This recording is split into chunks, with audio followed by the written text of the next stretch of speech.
Noah awoke from his drunkenness, and he knew what his son had done to him. The Table of Nations is so much more than just begats and genealogy.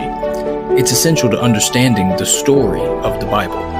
And Noah, blessing his son, said, "Blessed be the God of Shem, and God will enlarge the house of Japheth." But he cursed Canaan to be the servant of his brothers. It's prophecy, it's wars, it's alliance and betrayal. This moment, the curse of Canaan, it sets into action a course of events for generations to come. But Canaan rebelled, and he stole the land of his brother's blessing.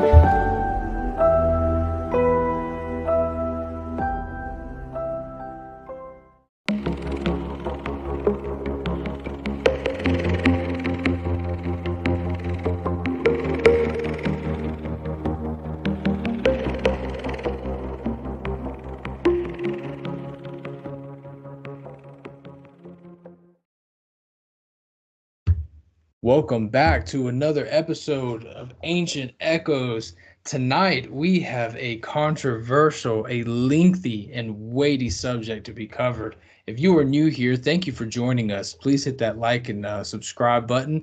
My name is Bronson. I'm always accompanied by my brother Austin. And tonight we're talking about the curse of Canaan, Ham's mistake, the Table of Nations. We've got a lot to get into. It has been probably, I'd say today, I've done over 1,000 verses in the Bible. I've done multiple sheets of loose leaf paper, a half an ink cartridge, and a ballpoint pen, 2 cups of coffee, and I'm ready to get into this thing. Austin, what's up with you, man? How you doing? I'm doing really good, man. It's been a long day and a lot of studying going on. You've been killing it today, man, with all the notes and everything. Just ready to get into it. We're going to start at the back half of Genesis 9, and we're going to roll into Genesis 10 and cover some of these brothers and cover some of the descendants and let's get into it. Let's do it. I'm going to try and find my place real quick. I got lots of tabs open here today. And here we are in Genesis 9. Hit my screen share. And let's do this thing. All right. So if you guys are unfamiliar with us, let's say you just found us from one of our awesome shorts we've been putting out there. Or from Instagram, Twitter, Rumble, wherever you're coming from. This is a Bible commentary, so we're not just starting in the middle of a chapter. Take the time to go back and watch some of our other episodes, because this it builds upon each other the way a good story should. And so we may be referring to some things or talking about some things that might sound like they're coming out of the blue, but if you check out some of our previous episodes, everything's founded precept upon precept and line upon line. So here we are in Genesis 9. We are halfway through, starting in verse 18. And the sons of Noah that went forth of the ark were Shem, Ham, and Japheth. And Ham is the father of Canaan. These are the 3 sons of Noah, and of them was the whole earth overspread. And Noah began to be a husbandman, and he planted a vineyard. And he drank of the wine, and was drunken, and he was uncovered within his tent. And Ham, the father of Canaan, saw the nakedness of their father, and told his 2 brethren without. And Shem and Japheth took a garment, and laid it upon both their shoulders, and went backward, and covered the nakedness of their father. And their faces were backward, and they saw not their father's nakedness. All right, bro. So let's go to that right there, 923, and pull up the definition for the nakedness and cover the nakedness, because there's a lot of stuff out there, even to castration and everything else of what's going on here. So let's just see what this says. Sure. So nakedness is the first one we'll check into. That's H6172. And our word there is urva. And this is nakedness, nudity, shame. That's a word I've never seen a day in my life. Pudinda, and implying shameful exposure, nakedness of a thing, indecency, or improper behavior. So it seems to me like Noah had some beverage, got a little tipsy, maybe got a little hot, took his clothes off, and went to sleep. What are you thinking? I don't know. It could be anything, man. That seems like just nakedness to me. So covered is kasah, and it's to cover, to conceal, to hide, or to clothe, for protection. What are some of the The theories one that thing back in where it says the nakedness is it says to uncover a shameful thing. I don't know. That's just a weird phrase there. right here in this definition you're speaking about? Yeah. Yeah. Let's go back down.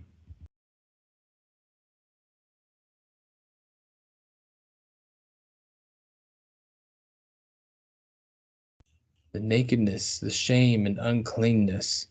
Yeah, Proper there's behavior. There it is. Yeah.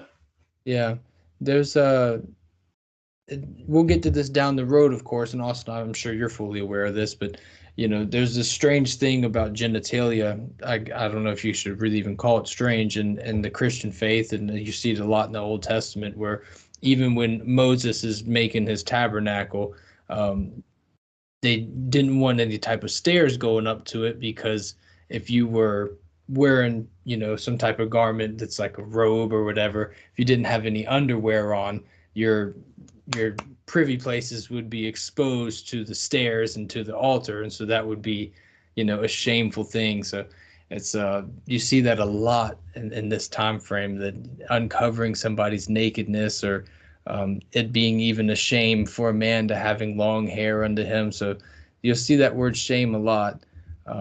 When I went through the Bible today, I saw this word shame probably 400 times. It was just Right. used a lot. Let's see if we can't come down here one more time. See if we can't find something else. Nakedness again here is Irva at the very bottom. The first time I read this in the King James Bible, I was honestly a little bit on the confused side, because this was still in the very beginning for me. And so I had never really understood what this meant at all and what these words were talking about. And so if you're unfamiliar with this story, if you think about it, him and his brother kind of take their little garment and they throw it over their shoulders and they walk backwards. They lay it down on their father without turning their eye towards him, and then walk right back out of the tent. And when Noah wakes up, somehow or another, he knew what his younger son had done unto him. And he said, Cursed be Canaan, a servant of servants shall he be unto his brethren. And he said, Blessed be the Lord God of Shem, and Canaan shall be his servant. God shall enlarge Japheth, and he shall dwell in the tents of Shem, and Canaan shall be his servant. Lots of What do you people think say, it means by Japheth shall dwell in the tents of Shem? honestly, I've got a couple of ideas. This could be something just as physical as they may have intermarried and intermingled, because we'll see real shortly after this that Canaan and Ham and them, they all kind of peel out and dip and go their own way. And so it could be something just as physical as that, or it could be something spiritual in regards to that in the Shemites and everything, we see that that's where Abraham and everybody comes from, whereas Japheth ends up being your Gentiles. And so perhaps the tent is the tent of Jesus Christ, and he'll enlarge Japheth, and he's that wild olive branch, and they get connected. I could suppose there'd be a handful of different ideas on what that is. What do you think? I don't know, man. It could be that Japheth is in the land of Shem now. Yeah, there's certainly some evidence to support that. You know what I mean? Yep. And Canaan shall be his servant. One thing that I saw a lot of, and I was surprised on, I watched my tongue to avoid any type of guideline issues with YouTube, is the amount of racism that you see about Canaan shall be his servant, with slave trade and all that stuff. And Well, let's go back up where Noah curses Canaan. yeah.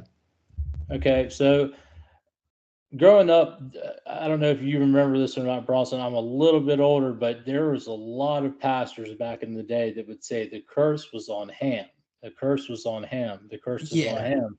And they Yeah. would make it almost a racist thing against black people and say that, all of Ham's line is cursed, but that's not true. When you read in the text, the curse is on Canaan and Canaan alone. It's not Right. on the whole line of Ham. Right. So I did want to point that out, that that's a common misconception. It's Ham that did the deed, whatever you may think it is. It just says he uncover the nakedness of his father. Now, we talked about, they thought that there's like 4 or 5 schools of thought in this. One was that Ham castrated Noah. I don't see where that comes anywhere. I don't see that.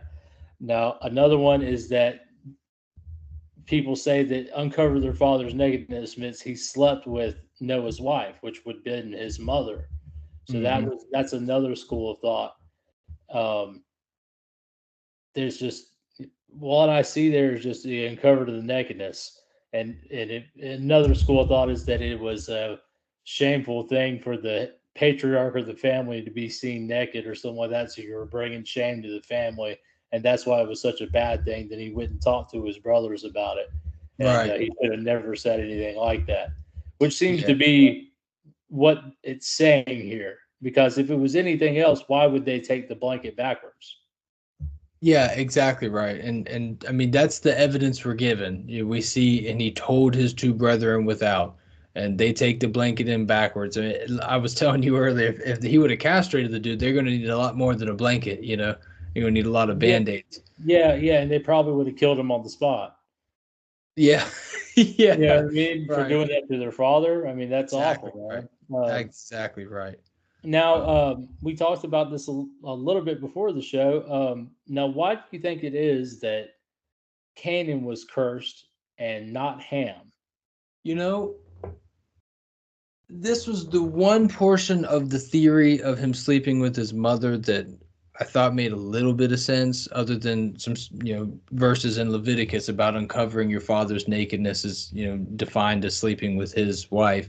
But if Canaan was an offspring of incest, it would have been a bad thing or whatever. But honestly, in true honesty, I have no idea why Canaan would be the one cursed instead of Ham. Well, I mean, how would he curse Canaan if Canaan wasn't there yet? Because this is happening right afterwards, right? Right. Yeah. So, I mean, how would he be able to know that she was pregnant or know his name or anything else? Canaan would have to already be around, right? And that's a really, really good point. Yeah. Also, I mean, in the genealogies we'll get into in a minute, Canaan was the last one mentioned, right? I think we covered that. Yes. Cush was the first and Canaan was the last. Yes. And we have Put Mizraim in there. I believe it's Cush, Put Mizraim, and Canaan. Is that correct? Exactly right. Yep. Okay. So, sorry, I'm just going off the top of the head. So it would stand to reason that his boys are already there for him to curse them. So he cursed Canaan. Now we did talk about how that the 3 sons that they were blessed and told to multiply in the whole earth, and that was the best explanation that I saw for it. Yes. God blessed Noah and his sons and said to them, "Be fruitful and multiply and replenish the earth." So he may have not wanted to curse Ham because he didn't want to curse that whole generation, but he was mad enough to curse a branch of it. Right. Yeah. That, to me, that seems to be the most biblically sound. With you can reference it and see where the line of thought is going. That seems to be the best explanation for why. I agree with that, man. Even I know this verse gets used a whole lot in places I disagree with, but and touch not God's anointed. David says that about Saul, and in a lot of ways, David had a lot of reasons to handle Saul. He could have killed him and said, "I'm not doing that." God anointed him to be king, and so perhaps Noah had sort of a similar respect here that I'm not going to do this to him because he is blessed by God, and who am I to look at something blessed by God? Also, they had to repopulate the whole earth, and he couldn't. Cursing a third of the earth would have been a terrible thing. Also, it's his son. So, but also God had told him that his command was to replenish the earth, to fill it up. Right. And you only have 3 couples, 4 if you include Noah and his wife. Trying to repopulate the entire earth. Right. So it just doesn't make sense to curse a whole third of it, because if you curse the whole third of it, you're bound to doom the other 2/3 of it eventually. Yeah, that's a very good point, man. That's and when you know what happens with the Canaanites later on, they caused enough trouble within themselves. Right. Yeah, that's a pretty sound, reasonable thought process that you just took us through there. I think it makes a lot more sense than something like a castration. Um, Yeah, I don't know where they get that from. I don't either. And we're gonna, if you're familiar with our channel, we go through some other places, and we'll open up the book of Jubilees today, and we'll take a look into some other places. But truly, like you said, I don't know where that idea comes from. Honestly, guys, we were looking for it. So the castration one, I think we're just going to throw that one out. Now with the Leviticus verses, the with his mom, yeah, Right. I guess you could keep that in there. Yeah, Um, suppose. yeah, I mean, but I don't like it. I don't like it either. I don't Yeah. like it either at all. But I don't think even if that's the case that Canaan is a byproduct of that, Yeah. because how could he curse Canaan right off the bat? You know what I mean? That doesn't make any sense. That's a Um, solid point. That's a really good point. I'm glad you said that, man, because that kind of puts a trump over that. Yeah, because it doesn't say like later on. It says, and Noah awoke from his wine. So right after he woke up, and knew what his younger son had done unto him, and he said, and there's no pause there. Cursed be Canaan, the servant of servants shall he be unto his brethren. So Right. it goes right from him waking up from his wine stupor, and knowing what his younger son's done to him. Then he goes right into saying it. There's no, Right. Noah waited 100 years and was angry about this, and Yeah. there's none of that, which it seems to be a lot of people, doing research for this are trying to say stuff like that, and it doesn't make any sense. I don't think he was blacked out for 9 months and waiting for that baby to be born. Right. That makes zero sense. No. So, I mean, even if it was that, it wouldn't be Canaan was the byproduct of that.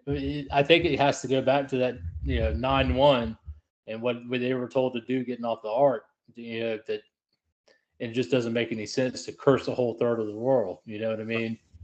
And and there's been a lot of racist pastors trying to say that that was the case. Buddy. But, no, to me it just seems like he uncovered his nakedness. Now, what that entails, I'm not sure. Uh, well, let's just go with the uncovered his nakedness for right now. I mean, you can use the Levitical verses if you want, but let's go with that right now. And that Canaan was cursed because Noah didn't want to curse the third of the earth. At least that's what I go with. I don't know about you, man. What do you think? No, I think that's the most biblically sound thing. I mean, the Bible gives us a lot of tools in a lot of areas, and sometimes you can link between 66 books to get a decent idea of something maybe missing or whatnot. But It there are also gives us a cases of, lot of graphic descriptions. that's what So I'm getting at. Yeah, why would there's a it be lot of, why would it be sparing us here? exactly. There's some R words taking place in the Bible, and we know who those happen with. Sometimes it's between brother and sister, like with David's son and daughter, and it tells us straight up what's going on there. And in this scenario, I just don't see A that. lot in his daughters. I mean, you get Yeah, that. I mean, you get it. You get weird and terrible things. The Bible doesn't hold back on telling you what these people did wrong. right. Um, that's what kind of to me makes it more verifiable because none of us are perfect. I mean, you had Mm, David, with the sending, taking the man's wife from him and sending him to mhm. the front lines of the battle to die. You have Moses killing those two soldiers. Um, Yep. I mean, there's everybody in the book makes mistakes except for Jesus. That's it. Yeah. Um, I mean, Jonah, why was he in the Yep. well? You know what I Yep. mean? Nobody's perfect. Peter, I mean, cut the ear off, when he was supposed to be taken. I mean, denied him 3 times. Oh, yeah. Every human makes mistakes. Nobody's perfect. I know me and you aren't perfect. I've said things on here that I like right after I said, I was like, oh, I know that's wrong, man. And just, talking for hours at a time. And like right now, recording at 2 in the morning, man. Sometimes I mess up. The other day I said, but Israel was in Babylon for 400 years. Then, that was Yeah. Egypt. You know what I mean? Like just got Right. it completely wrong, man. But just going on rants talking. So, you know, but neither here or there. The important thing is that the Bible doesn't pull punches with stuff like this. So I don't know why it would here. I don't either. I really don't. And the case that you presented makes the most sense to me is that there's some type of anointing being taken place here. Noah's doing his best to respect that anointing. Ham goofed. Ham is the anointed, and so his descendants would be goofed instead. Um, and I think there's some biblical precedents there that you can see that pattern being relayed throughout the rest of the book, in my opinion. So You kudos also to got to you. wonder if the cursing of Canaan was a bit prophetic too, because of what Canaan was going to do anyway. Yeah, It just there's a lot here in just these couple little verses. I know we've gone on for a while about it, but I mean, there's a lot there. Um, and who knows what Noah knew that we don't know that he knew. I know I'm really speculating now. I understand that was a tongue twister there, man. Say that 10 times fast. that. But really, Yeah. you don't know what you don't know. But Right. it would stand to reason because Noah spoke with God a lot. You know what I mean? Right. Leading up to the flood, and after the flood, it would stand to reason that he would understand what Canaan was going to do later. It doesn't say that, but I mean that's just what I'm thinking. Maybe that was a part of the curse being placed on Canaan as well, because I mean there was other sons to put it on, but Yeah. Canaan seems to be like targeted in, even in before when it talked about Ham, and Ham was the father of Canaan. It Yes. singles out Canaan several times. It sure So does. there's something And, there with Canaan. and you It can't may not forget who say it, Noah's but there's grandfather something. is. What's Sorry. that? No, you go. I said no, I don't know what it is with Canaan there, but there's something with going on with Canaan that put him in the crosshairs from the beginning. That's that's very true, man. And we can't forget who Noah's grandfather is. You know what I mean? So who knows what he did know, man, concerning the future. But is there anything else you wanted to add to that narrative before we wrap this chapter up and get into the crazy stuff? No. I'll save it for another episode. Cool. All right. So he said, and cursed be Canaan, a servant of servants shall he be unto his brethren. I think there may be something prophetic going on there. And he said, blessed be the Lord God of Shem, and Canaan shall be his servant. God shall enlarge Japheth, and he shall dwell in the tents of Shem, and Canaan shall be his servant. And Noah lived after the flood 350 years. All the days of Noah were 950 years, and he died. And that concludes chapter 9. We're going to go into chapter 10 here. Man, that was a heavy chapter. Going from Noah's flood to what's going on with Canaan and Ham. I love that stuff, man. Me too. There's so much, mystery and depth there. I mean, we did hours of research beforehand of this, guys. There's just a lot there. And there's a lot of bad stuff there too that just makes zero sense. It's like people just snatched that out of thin air. Right. Some of the stuff I was telling you about, like castration, that came off a Blue Letter Bible. What we read the Bible off of. I mean, it makes zero sense biblically. Extra biblically, I'm not seeing anything within reason. There may be something in some crazy text somewhere that I don't know about and really doesn't pertain to the Bible at all. But we look through Jasher, Jubilees. There's obviously nothing in Enoch about it, because Enoch basically stops with Noah. But I mean, we saw nothing within anything that would give us any kind of clue as to why Canaan would be the one. What exactly happened with Ham. All Blue Letter Bible said he could have castrated him, and where did they pull that from? I mean, $1 says it's a rabbinic source. I'm just gonna put that. I'd bet my life on that. I'd bet my life on that. Yeah, it's gotta be. They just love chopping on genitals, bro. They do. They do. I mean, look at them now. They just love chopping on genitals, bro. If they can chop a pecker off, they'll do it in a second. Excuse my language, but that's real. Look into it. Genesis chapter 10. Now these are the generations of the sons of Noah, Shem, Ham, and Japheth. We're probably going to go over just the descendants of Japheth today. If we didn't, guys, this would be a 5-hour long video. It's just so much information. You're talking about 3 different families here that populated the entire earth.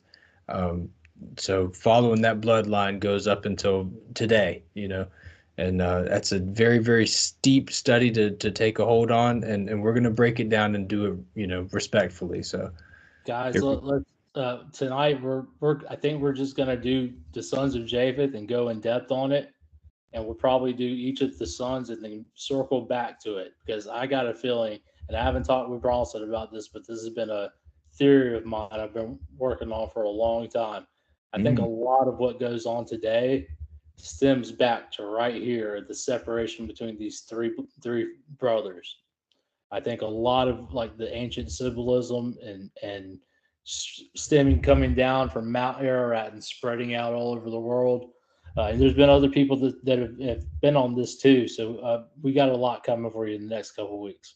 Wow. I'm interested to see what you got going on there, man. I'm glad you say circle back too, because I imagine by the time we do part 3 of this, we'll have learned so much more that we could have put into part 2, you know. There's a lot, man. And tell you the truth, with everything we've been looking into and what we have going on in our personal lives, I didn't have the time to put that together.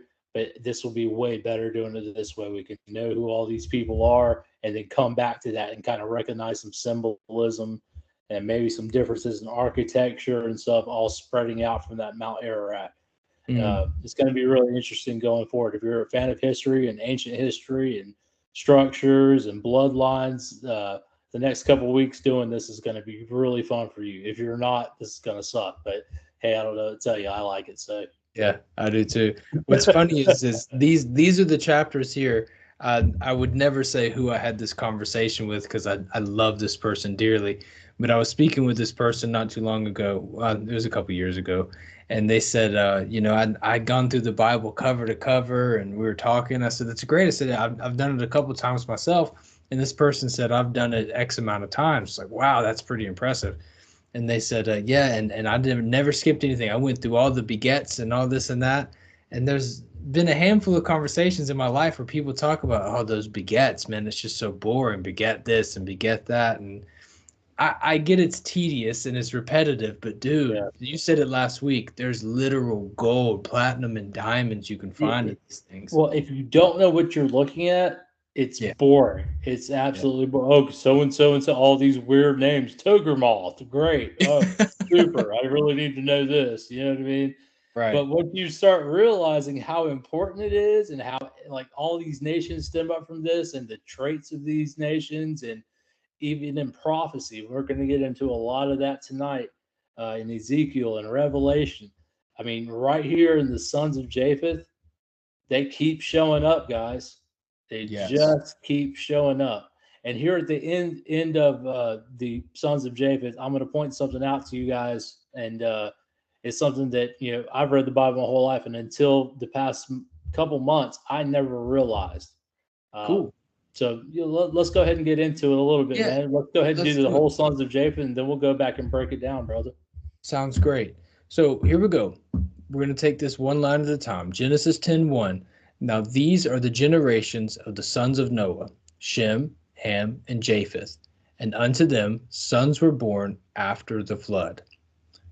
The sons of Japheth, Gomer, and Magog, and Madai, and Javan, and Tubal, and Meshech, and Tyrus. And the sons of Gomer was Ashkenaz, Riphath, Togarmah, and the sons of Jamin. Oh, hold on. And the sons of Japheth is Ashkenaz? Yeah. My God, that doesn't seem very Semitic. No, right here. Ashkenaz. And the sons of Javan, Elisha, and Tarshish, and Kittim, and Dodanim. By these were the isles of the Gentiles divided in their lands, and everyone after his tongue, after his family, in their nations. Like Austin said, as you continue reading down the Bible, when you get into minor, major prophets, into your New Testament and stuff, I picked up the Bible one day, I was maybe like 13, 12, and I just opened it up somewhere, and whichever book I started in, that's where I read. Well, my 12-year-old self started in Daniel, and I was mad confused. I couldn't tell if I was reading the name of a name, like a person, a place. I had no idea. I was so confused. And to this day, this chapter here is going to help you understand as you continue on down the road what this means in geographical location, the name of a king, the descendants of certain bloodlines. And it takes a lot of confusion out of the Bible. So this is a very important chapter. And with that was such a good thing to point out, because it talks about, the sons of so-and-so. and Yeah. it's talking about a region. They say in this region, this is where the sons of, let's say, Gomer are. You know what I mean? It's so important to understand. It's so important. Yeah. I'm so glad you pointed out, man. Very, very nice. All right, let me get to this one thing, man, and then we'll start this breakdown. I wanted to point this out because it's very cool, and Cool. we're right here at it. So right there in Genesis 10:5, it says, "By these the isles of the Gentiles were divided in their lands." Okay, so can we go down just to the end of the sons of Ham? Sure.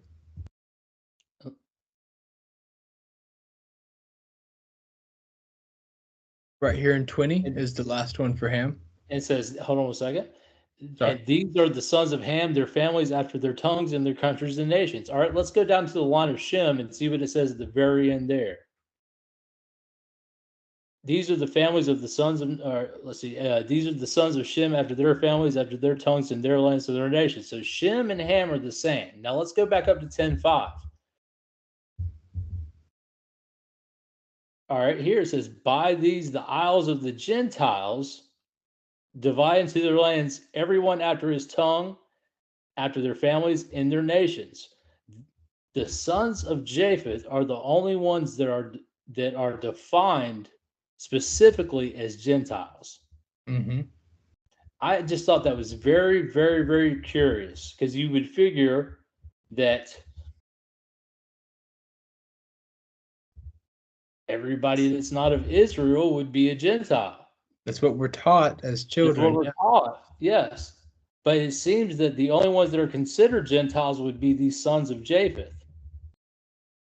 I agree. I find very, very curious. I do too. Where does Ham fall into this then? I don't know. I mean, I don't know. The thing, I suppose, okay, let's say I was arguing with you, which obviously I'm not. But let's say I was saying this. The Gentiles, geographically speaking, northern Mediterranean. Gentiles, spiritually speaking, anyone who is not bloodline Abraham. What do you think? I mean, is that kind of silly? Yeah, I thought that anybody that wouldn't be initially the tribes of Israel, which there's 12 tribes. It's not just the one tribe of Judah. For whatever reason, this is very hard for people to grasp. It's 12 total tribes, right?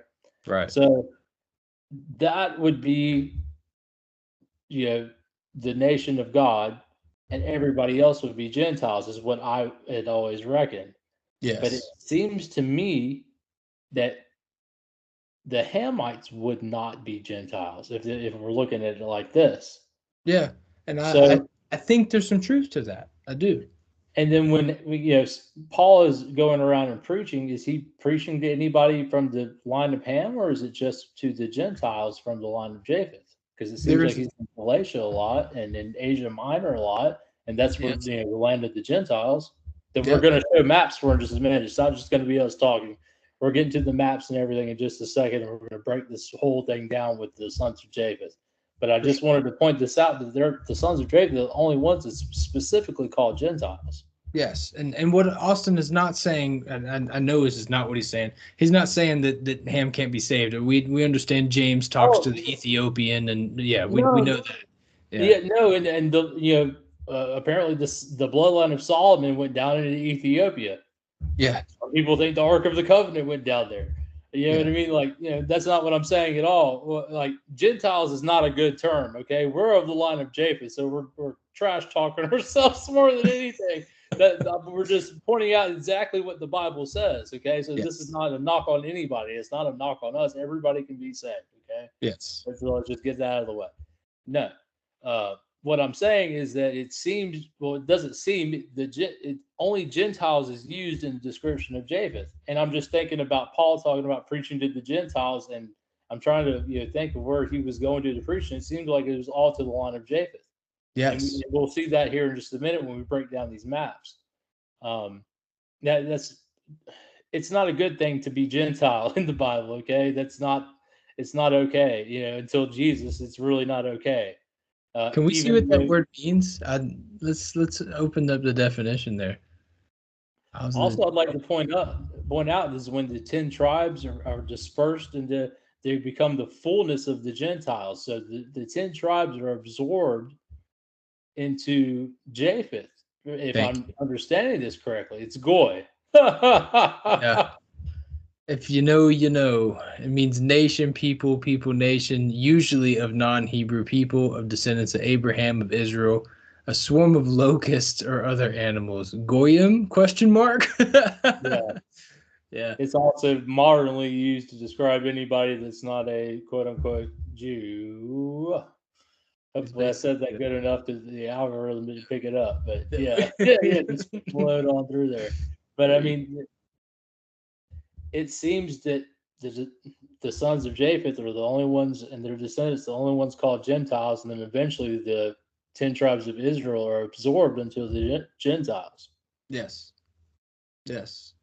Yes. With the only Benjamin and Judah being, the southern tribes. Yes, and if I'm not mistaken,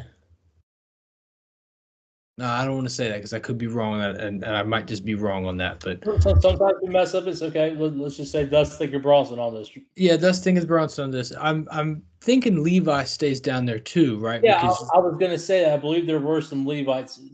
Yeah. Yeah. Because John the Baptist was of the Levites, right? That's exactly why I was going to say. Yeah, that. And his father, would have been the rightful high priest, and then John the Baptist would have been, in tradition, most likely right after that. Yes. So, yeah, yes. I believe they were. Yes. Yeah. But I typically leave the Levites out because they're the priestly tribe. I typically leave them out more or less. Maybe I shouldn't, but no, that's understandable. Yeah. And if you are unfamiliar with the Bible, you are confused right now. But I promise you, we're just here having a conversation. This is why we started doing this, because we would do this off camera anyways. Yeah, that's exactly right. But all this will become clear one day. Just read the Bible, man. Come back, hang out with us. We have a really good time here. But you want to start breaking down some of these names a little bit and see why this is such an important chapter? Yeah, I'll tell you what, man, I am a really visual person. I like timelines and I like maps and that type of thing. Can we pull up a map? We've got lots of them, man. Let's pull up a cool map and just kind of show where these guys, are. Absolutely. All right, here we go. Here's some maps. Let's get some maps. I like this one. Okay. Now, Austin is much better at geography than I am, so I am just going to control the images and let him talk.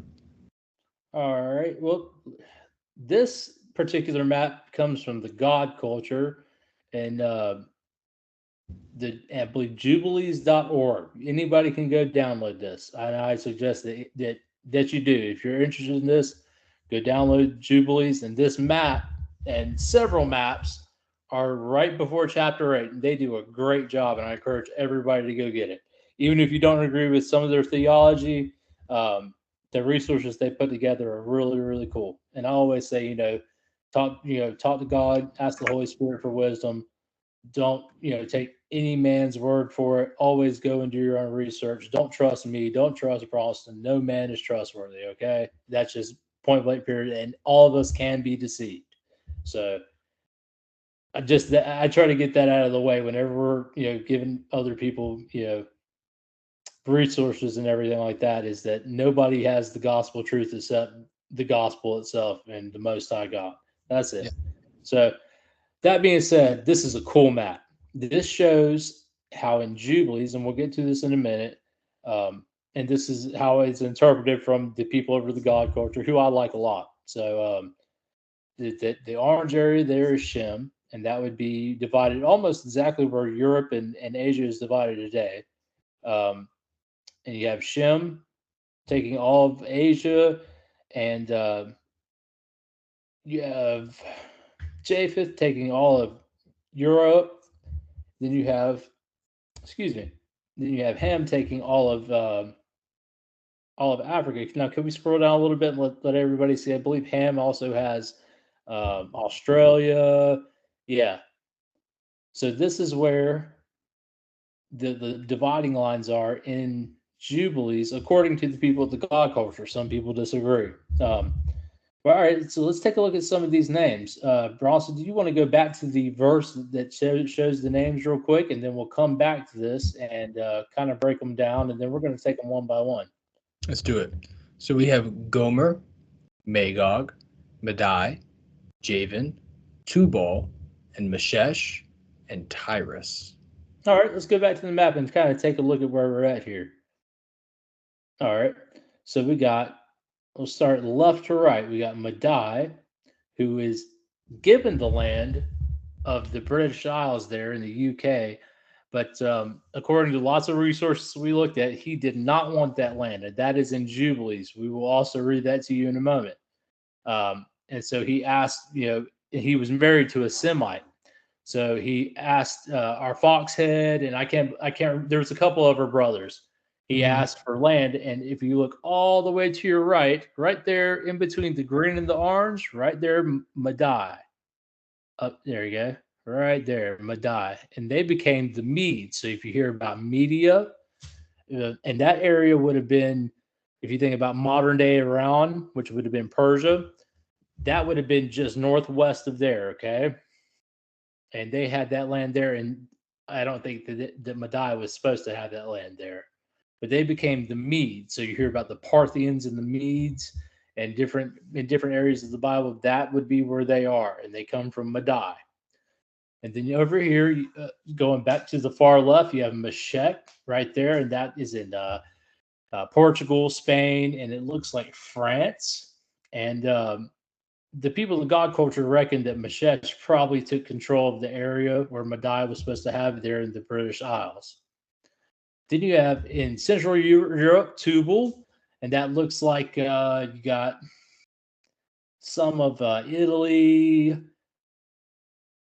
Germany, Switzerland. And then as you get over there going east now, you have Javan there in Greece. And I believe we read that he was the father of the Ionians. You have Gomer, which a lot of people reckon to be Germany. A lot of modern day prophecy scholars reckon Gomer to be Germany, but it looks like they're a little bit closer to Ukraine and Moldavia and that area on this map. Then you have Lud and Asher, Lud taking the western part of Turkey, and Asher in Assyria, and it looks like the eastern part of Turkey. And then where we're going to be focusing a lot tonight is, if you can see, could you circle right that area between the Black and the Caspian Sea, right there above Asher? Right through here. Yeah, right there in the Caucasus Mountain region, Georgia, Armenia, that area right there. It seems to be where a lot of these guys are. But yeah, that's a good breakdown of the geographical areas of where these people are. You see Magog is Russia. Now we're going to get into a lot of prophecy tonight and a lot of different prophecy verses about these sons of Japheth. And they seem to play a big role in the end times. Big role. No doubt. Don't hear about, and what's weird is you don't really hear about them a whole lot. You have the Table of Nations, then you have Ezekiel, and then you have Revelation. It's like, okay, so you don't get a lot of them in the story until the really important parts. You get them at the beginning, and then you get them all the way at the very end. So these, nations and the spirits of these nations seem to be, all throughout history. Yes. I just think it's funny. They don't really cover them that much until, prophecy. And they seem to be, at least the leaders of the nation seem to be enemies of God. Yes. I think Magog is mentioned 5 times in the Bible. You have 2 in Ezekiel, 1 in Revelation, 1 in First Chronicles, and then again in Genesis 10. And that's it. You get the tables of nations and end time prophecy. That's it, bro. That's it. In Chronicles also is the table of nations. Yes. Yeah, it's a repeat. Mm-hmm. Exactly right. Wow. All right. Well, I'll tell you what, man. Let's go about one by one. We can take whichever one you want. Let's go through them and kind of look at these people and see what we can find about them. All right. Well, let's go into Gomer. I guess first things first, let's check out and see what his name means and maybe some information that our Strong's Concordance can give us here. Your code is H1586. And as we come down to check this thing out, we have Gomer. His name means complete. He's the eldest son of Japheth and grandson of Noah, progenitor of the early Cimmerians, and other branches of the, watch out, Celtic family. Celtic family. Yeah. Yes. The unfaithful wife of the, excuse me, that's a different person. That's way later on in the book. And Gomer, son of Jesse, also. You gotta have a rough life if you married a woman named Gomer. That's I'm rough. telling you what, man. That's rough. Let's see. He identified with Cappadocia, Armenian. Mm-hmm. And so this is, a lot of information. Now, honestly, Austin and I will go outside of the Bible today. We'll use a little bit of Google and some maps and stuff. But, man, I'm telling you, if you just have a Bible, a good, in my opinion, the King James Bible, it's just my preferred translation, and the Strong's Concordance, dude, you can learn a whole lot. It might take you, like today, I'd used no Google, just a Bible. It took 4 hours, but I learned a whole lot. Google's much faster. All right, so let's take a look at some verses that we've got here, man. So for Gomer, some of my verses I have for Gomer. Here we go. No, Ezekiel 38? We can look them up. Let's just see what Blue Letter has for us here. So let's go into Ezekiel 38. Like Austin said, it's not going to be mentioned a whole lot. But take a look at some of these other names you see while we move around here. These are not names that are always mentioned very often, okay? So here we go. Ezekiel 38:6. Gomer. Well, sir, let's start maybe at the top of the prophecy. Because we're going to get quite a bit of these names here. Yeah. So let's do that, man, and all right, let's and I'll mark it every time they say one of the sons of Japheth. I'll yell it out, man. Love it. I love it. All right, here we go. Prophecy of Gog and future invasion of Israel. This is Ezekiel 38. Here we go. Verse 1.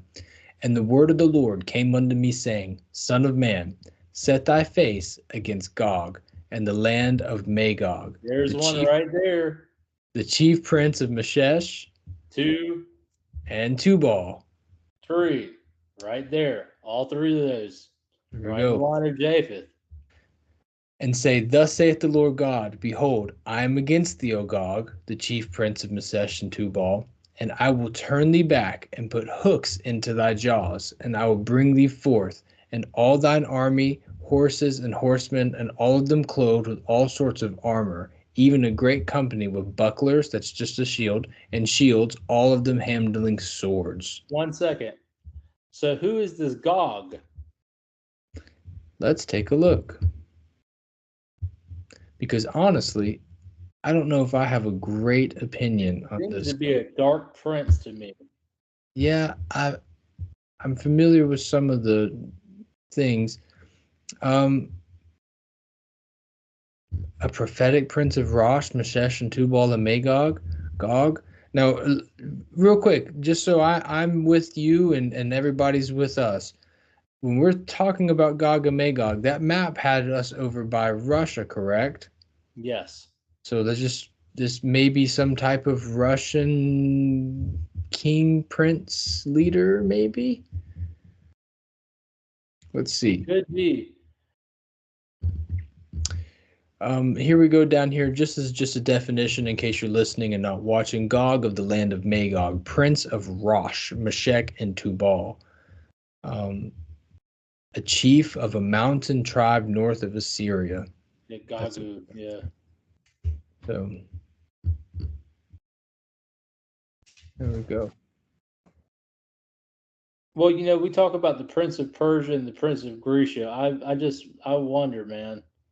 Yeah. If you're not familiar with what Austin's talking about in the book of Daniel, we see this is not a stretch. This is not us looking into things crazy. There's just heavenly bodies. What would you call them? High powers and principalities, I suppose, is a good way to call them. Known as the Prince of Persia and the Prince of Grecia, who are literally fighting with Michael. Princes of the Dark Realm. Yes. They were able to withstand Gabriel for 3 weeks? Was it 3 weeks? Or it was a while. It was some time, and I'm so interested. I may be wrong on gonna that. Don't check. quote me on that, but he was able to withstand Gabriel, the archangel, for a set period of time until Michael came and fought against him, and then he left. Came to David and said, after this, he must go to, was it fight against the Prince of Grisha? It's 21 days. 21 days. So yes, 3 weeks.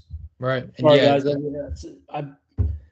A lot of times we didn't plan this. We're just spitballing on this, but I don't know. I get a feeling, man, and it may just be a future king or a future prince. That's very possible, very, Sure. very possible. And I'm not saying that it's not, but me personally, does think of Austin. I feel like that Gog there is a dark prince, a prince of the dark realm, like a Beelzebub, or or I'm not going to name them, but you can look into for yourself. Abraxas, those type of guys that would be kind of like a dark prince. I feel like this Gog is a dark prince that's going to be coming in the end times, and that his people, he will be the spiritual force driving these people at the end time. Go into Revelation 20, you may be onto something there. Here we are, guys. If you have not checked out our Satan's Little Season video, that was so much fun and just a really cool video. So we go through this chapter here quite a bit in that video. Check it out, man. I know our audience seems to, some people like the commentary, some people just view the conspiracy stuff. Our Rumble audience, y'all eat up the conspiracy videos like it's crazy. But our YouTube audience, I love Rumble, man. I probably shouldn't say that because this is going on YouTube, but that Dirty R channel, I love that. Yeah, they are the best. They treat everybody so good, like just from the get go. Yeah, so, takes a long time to upload. that could be improved for sure, but. No, we love them over there. By the way, guys, while we're talking about it, we are on Instagram, TikTok, Facebook now. I guess so with Instagram, right? Facebook, X, YouTube and Rumble. YouTube and Rumble. We're on all of them. We're everywhere you want to find them. We post the videos on all of them. We post shorts on all the ones we can. So whatever your preferred platform is, you know what I mean. Come give us a like and a subscribe on YouTube, but whatever your platform is, we're on it. So share it out to your buddies. There's the same logo, same everything. So if you see that logo, it's us. That's right. Fun fact, I actually we got our URL is reserved now on Rumble, so nobody else can take that, and so that's pretty cool. So yeah, that's awesome. Revelation 20, verse 7, and when the 1,000 years are expired, Satan shall be loosed out of his prison. Revelation 20, verse 8. So this is very much end times. There's 2 chapters left of the Bible here. So we're just undebatable end times. Revelation 20, verse 8. And shall go out to deceive the nations which are in the 4 quarters of the earth, Gog and Magog, to gather them together to battle, the number of whom is as the sand of the sea. And they went up on the breadth of the earth and compassed the camp of his saints about, and the beloved city. And fire came down from God out of heaven and devoured them. We see, and like Ross was saying, this is like end of end times, like right there, almost to the white throne judgment. Like the beast and the false prophet are already in the lake of fire in end of time. Okay, so we're in the end. If you didn't watch the last video, please go back because we break this all down step by step, and give you, if you're confused about end times prophecy, we didn't go through like the horns and all that stuff like you said before, Bronson, but we did go through this last half of it from where Babylon falls all the way to the end. Or not all the way to the end, but to where New Jerusalem comes down and new heaven and new earth, and give a simple breakdown of it. No doing cartwheels and stretching stuff to incorporate stuff and all this kind of stuff. We just give it straightforward how the Bible says it and break it down very, very simply. Honestly, I have a better understanding of it after doing it the other night. Just breaking it down simple. The Bible says what it says. We don't have to jump timelines over and over and over again to understand this. It's not crazy like your old pastor made you think, or the crazy pastor on TVs with all the charts and you're having to jump forward and back. That's not what it does. It Right. just gives you the straight timeline. It felt And very clear to there's me. no indication there that it's not just a straight timeline. Yep. So if you're confused about it, please go watch that episode. And you know what I mean. It's free. We don't sell nothing to you guys, nothing like that. Just go watch it so you have a better understanding. It's very simply laid out. This happens, then this happens, then this happens, then this happens. And if you're confused about end time prophecies, that'll clear a lot up for you. It sure will. Yeah, it was very, very clear, and I agree exactly with what you said. After doing that episode, I feel like off the top of my head now, I could give a decent timeline of events to go on. Yeah, for sure. And it's very simple. Whether you believe we're in Satan's little season right now or you believe it's to come, it doesn't matter. The timeline is the timeline. Yeah. Yeah. Man, great episode. Go check it out. But here we are in the very end of times, Gog, and yet we see him way back in Ezekiel. Way back in Ezekiel. Well, let me say this too, is because it seems God and Magog are together. Now, Gog's not mentioned in the Table of Nations. No, and I tell you what, if we look up Gog right now, I imagine we're going to get 3 verses. That's my guess. What you think? It says 11 times in 9 verses. Let's see what we got. Now we have in 1 Chronicles 5, this is just some guy named Gog. It's his son. Ezekiel 38, Ezekiel 38, Ezekiel 38, and Ezekiel 38. And then in 9, here we go, Ezekiel 39. Hold on. They shall bury Gog and all his multitude, and they shall call it the valley of Hamon-Gog. Now that's interesting. Yeah, that's still in that Ezekiel prophecy. That's really interesting there. The reason why I say that's interesting is because I'm playing around the idea on whether or not this is a spiritual entity, and you wouldn't bury one, but at the same time, perhaps Gog may be some type of title. We were talking earlier about Augustus or Caesar. Maybe Gog is some type Caesar of and Czar and all that comes from. Yeah. It could be, man. It very well could be a end times king. I don't know. Could it be the actual Antichrist? It's a great question. It's a great question. Well, I guess it couldn't be because he's already in the lake of fire. The beast is in the lake of fire. I'll throw a random curveball in there, though. The beast and the false prophet are in the fire, but the image of the beast, well, I don't know. Well, no, I don't think the image of the beast would be around either because Jesus has already come back by then. Jesus has come back by then, and that image would be done. So you're right. Yeah, you're probably right. Yeah. So I don't know, man. It could be a very end time after the Antichrist. It could be a end time king after that.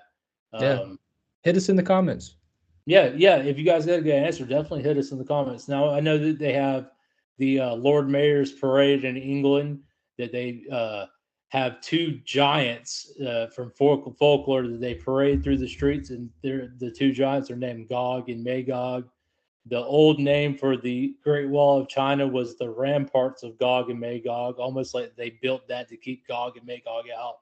Like it's 2 giants from antiquities, and it's and granted that's in China and one's in England, but they still have this thing that it's a tradition. It's two giants, Gog and Magog. Now that's not what the Bible says, but ancient traditions in all the way in the UK and all the way in China point to Gog and Magog being 2 giants from antiquity. Yeah. So I believe on that map too, the one from the Gog culture, it mentions that too. But that's I saw the World Mayor Parade is in England, and that's with 2 giants that they parade through the street every year. Wow. Let's go through some of this 38 a little bit more if you want to. Yeah, for sure. Let's do that. So far we've got added the sons of Japheth. Sorry, we got sidetracked, guys, but this stuff is cool to us. We love it. It's so cool, man. It's so cool. So far you have Magog, Meshech, and Tubal. Yes. And so here we go.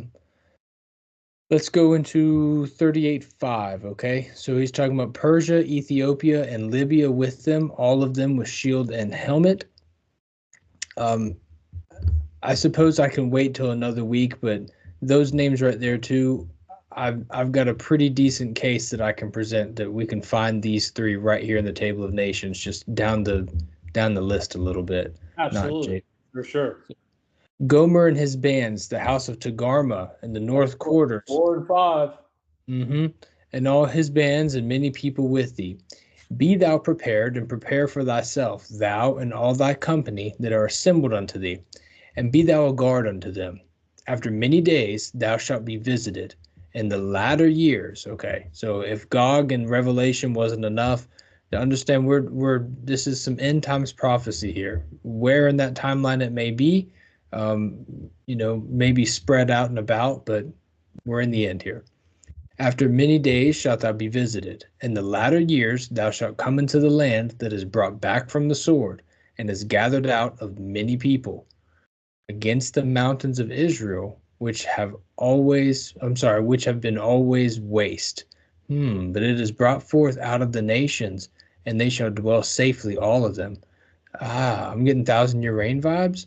Thou shalt ascend and come like a storm. Thou shalt be like a cloud to cover the land, thou and all thy bands, and many people with thee. Thus saith the Lord God, it shall also come to pass that at that time shall things come into my mind, and thou shalt think an evil thought. And thou shalt say, I will go up to the land of the unwalled villages. I will go to them that are at rest and dwell safely, all of them dwelling without walls, and having neither bars nor gates, to take a spoil, to take a prey, to turn thine hand upon the desolate places that are now inhabited, and upon the people that are gathered out of the nations, which have gotten cattle and goods. Here we go. Here's some more right here in our table of nations here.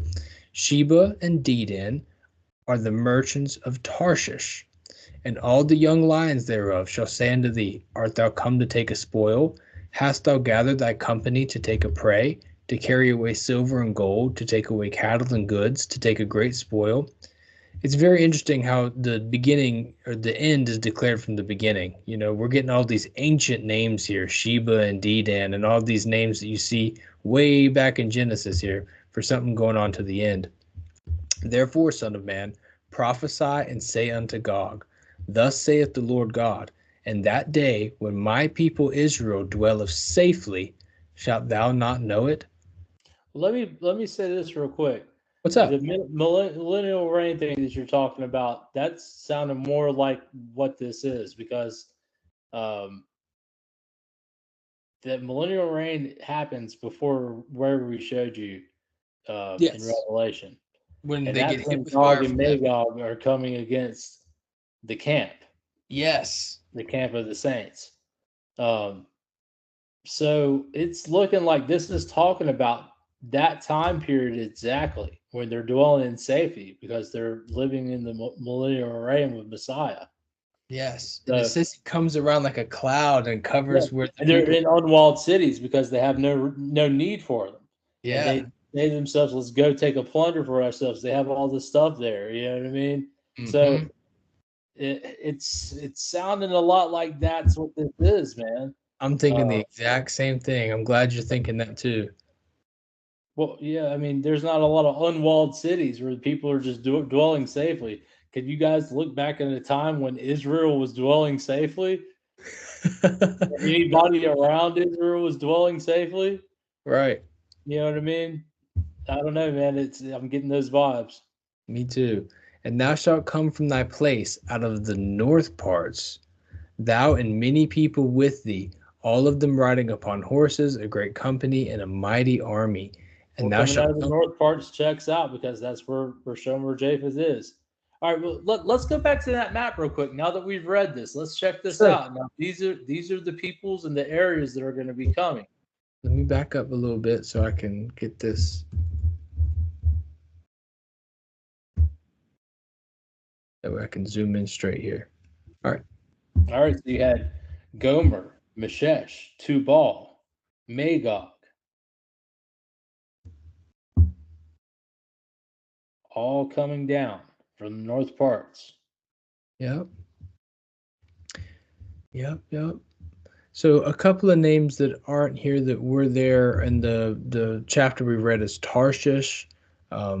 anytime you see anything about Tarshish, there's always something to do with boats and ships with them. I don't know what's going on with that, but they seem to be traders and some of the merchants that may have been getting rich off of some of the cities.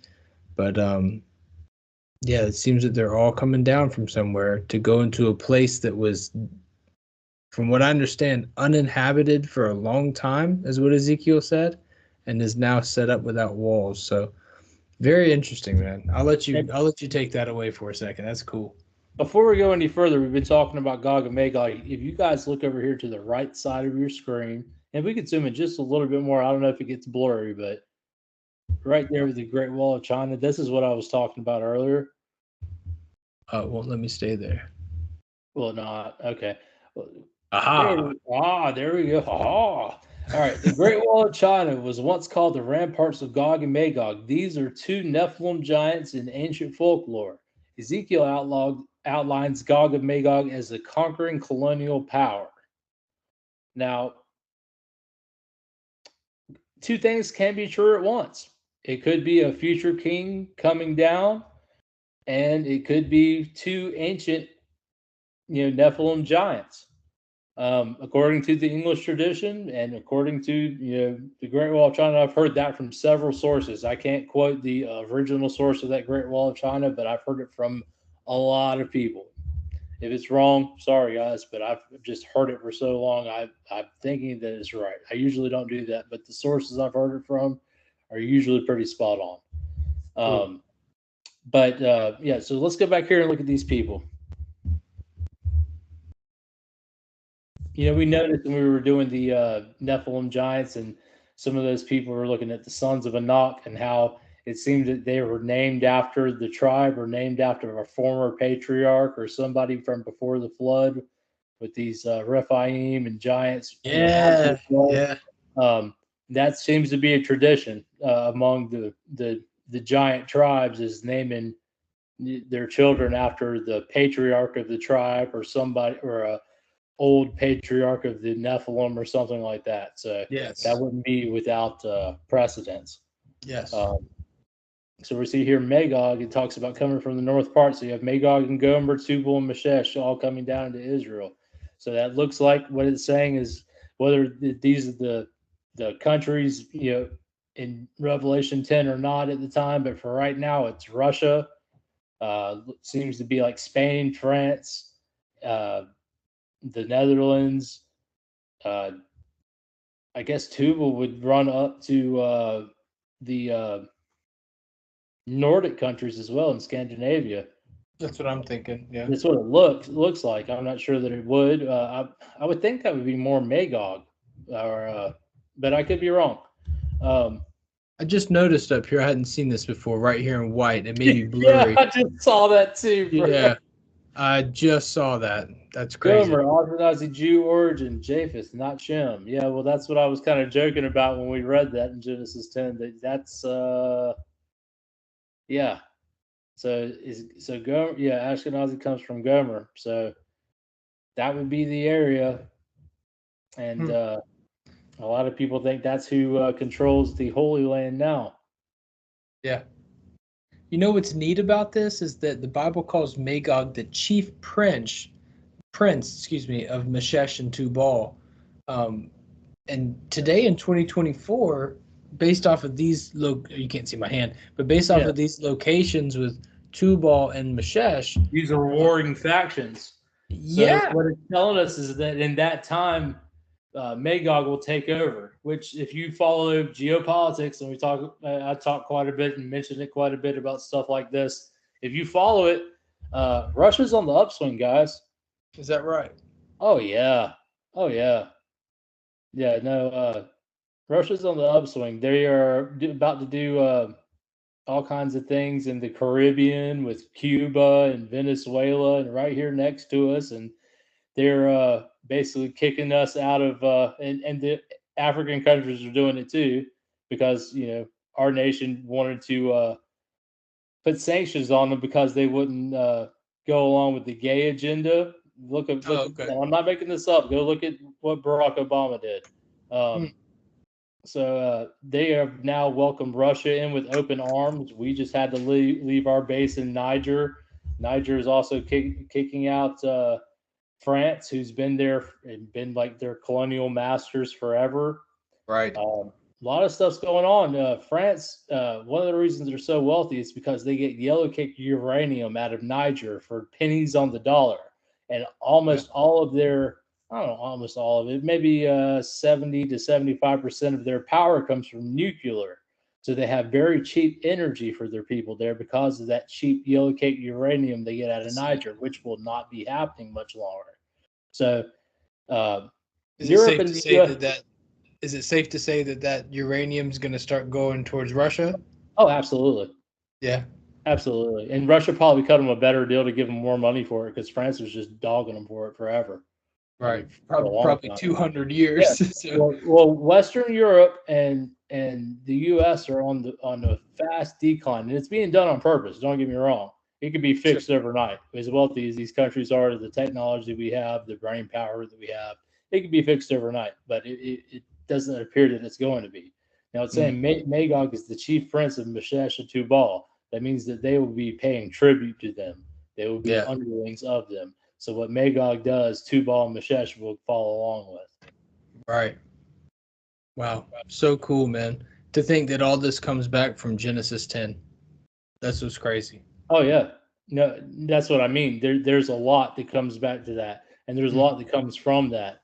And like I said, I think a lot of the wars and stuff you see go back to the three brothers vying for territory and vying for lands. Now that we've talked about the territory and lands, let's go to Jubilees, man, and let's read just a little bit of what it says here about the nations being divided, the land being divided, and just get a good idea of what's going on here. Sure. Let's see. I believe it's in chapter 8. 8. You are 100% correct. I'm in 10. All right, here we go. The earth divided into 3 parts for Shem, Ham, and Japheth. So, guys, if you're unfamiliar with the Book of Jubilees, we've covered it a handful of times in a couple other of our commentaries. Do yourself a favor and go back and check those out. All of them are great. I've watched them. And the 29th Jubilee. I did a great job, if I do say so myself. Yes, sir. The 29th Jubilee in the first week, in the beginning thereof, Arphaxad took himself a wife, and her name was that, and the daughter of Susan, the daughter of Elam, and she bare him a son in the 3rd year of this week, and he called his name Canaan. And this is something we talked about in a few episodes ago. And the son grew, and his father taught him writing, and he went to seek for himself a place where he might seize for himself a city. And he found a writing which former generations had carved on the rock, which he read what was thereon, and transcribed it, and sinned owing to it. For it contained the teachings of the watchers, in accordance with which they used to observe the omens of the sun and the moon and the stars and all the signs of heaven. And just right there, guys, we covered that in our Genesis chapter 6, the teaching of the watchers. We go in depth into this and Canaan and all that stuff. Go check out that episode. It's controversial, but I mean, we just take it straight out of the text, guys. Yes. All right, we'll come on down here just a little bit. In the 6th year thereof, she bare him a son, and called his name Peleg. For in the days that he was born, the children of Noah began to divide the earth amongst themselves. For he called his name Peleg. And they divided it secretly amongst themselves, and told it to Noah. And it came to pass in the beginning of the 33rd Jubilee that they divided the earth into 3 parts, Shem, Ham, and Japheth, according to inheritance of each, in the 1st year, in the 1st week, when one of us who had been sent was with them. And he called his sons, and they drew nigh unto him, they and their children, and he divided the earth into lots, with his 3 sons were taken into possession. And they reached forth their hands, and they took the writing out of the bosom of Noah their father. All right, here we go.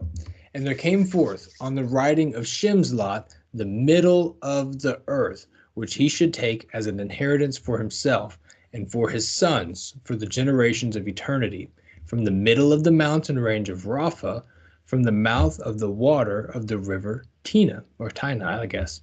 and his portion goes towards the west through the midst of this river, and it extends till it reaches the water of the abysses, out of which this river goes forth and pours its waters into the sea Miat. And this river flows into the great sea, and all this is towards the north is Japheth's, and all that is towards the south belongs to Shem. And All right, so, hold on 1 second there. go ahead. Yeah. Can we go back up just a little bit? I just oh, you're good right there in 12. Where is the middle of the earth?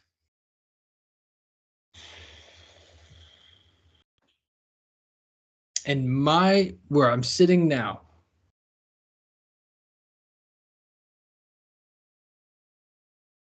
biblically speaking, I found a loophole not to get canceled. not to get canceled. Biblically speaking, it is the North Pole. Would you agree? Yes. Yeah. Absolutely. Yeah, there's no question about it. Yeah. I know a lot of people say, "Oh, it's Jerusalem." No. The navel of the earth is not Jerusalem. It's not. Where does that come from? Oh, that's what is taught by lots of people. When I was in Christian school, that was what was taught. Now, Really? when they're giving directions, like they're saying to the north, they're giving them from Jerusalem, Yes. or to the east, or anything like that, because that's where they are. But the navel of the earth and the center of the earth, go up just a little bit. Mm-hmm. Yeah, in the middle of the earth, that would be the North Pole in the biblical mindset. I agree. With everything spread around it. And if you guys aren't biblical cosmologists like us, I get it. It's hard to wrap your head around. Google the symbol for the UN and tell me what's in the center of it. Matter of fact, you want to do that, Bronson? I'm doing it right now, man. Yeah, let's do that real quick.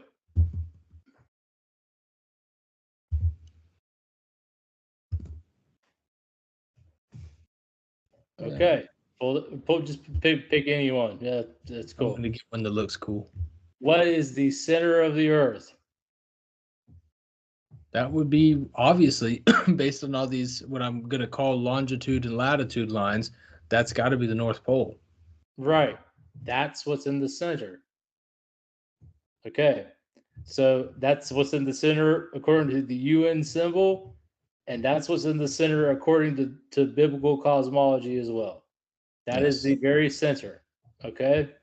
And Bronson, I wish I would have thought of this before we were reading this, because it just stuck out like a sore thumb to me. Yeah.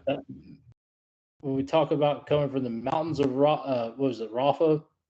Yes.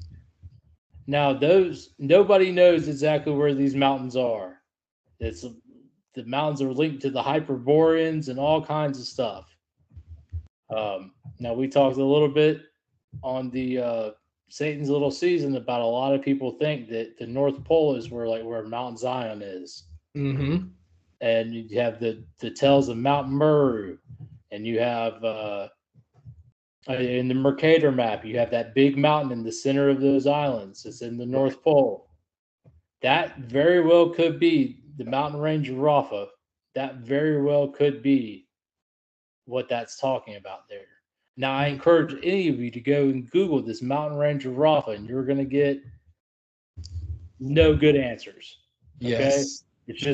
It's a supposedly is like the word they use. Supposedly, it's a mountain in the far edges of the north.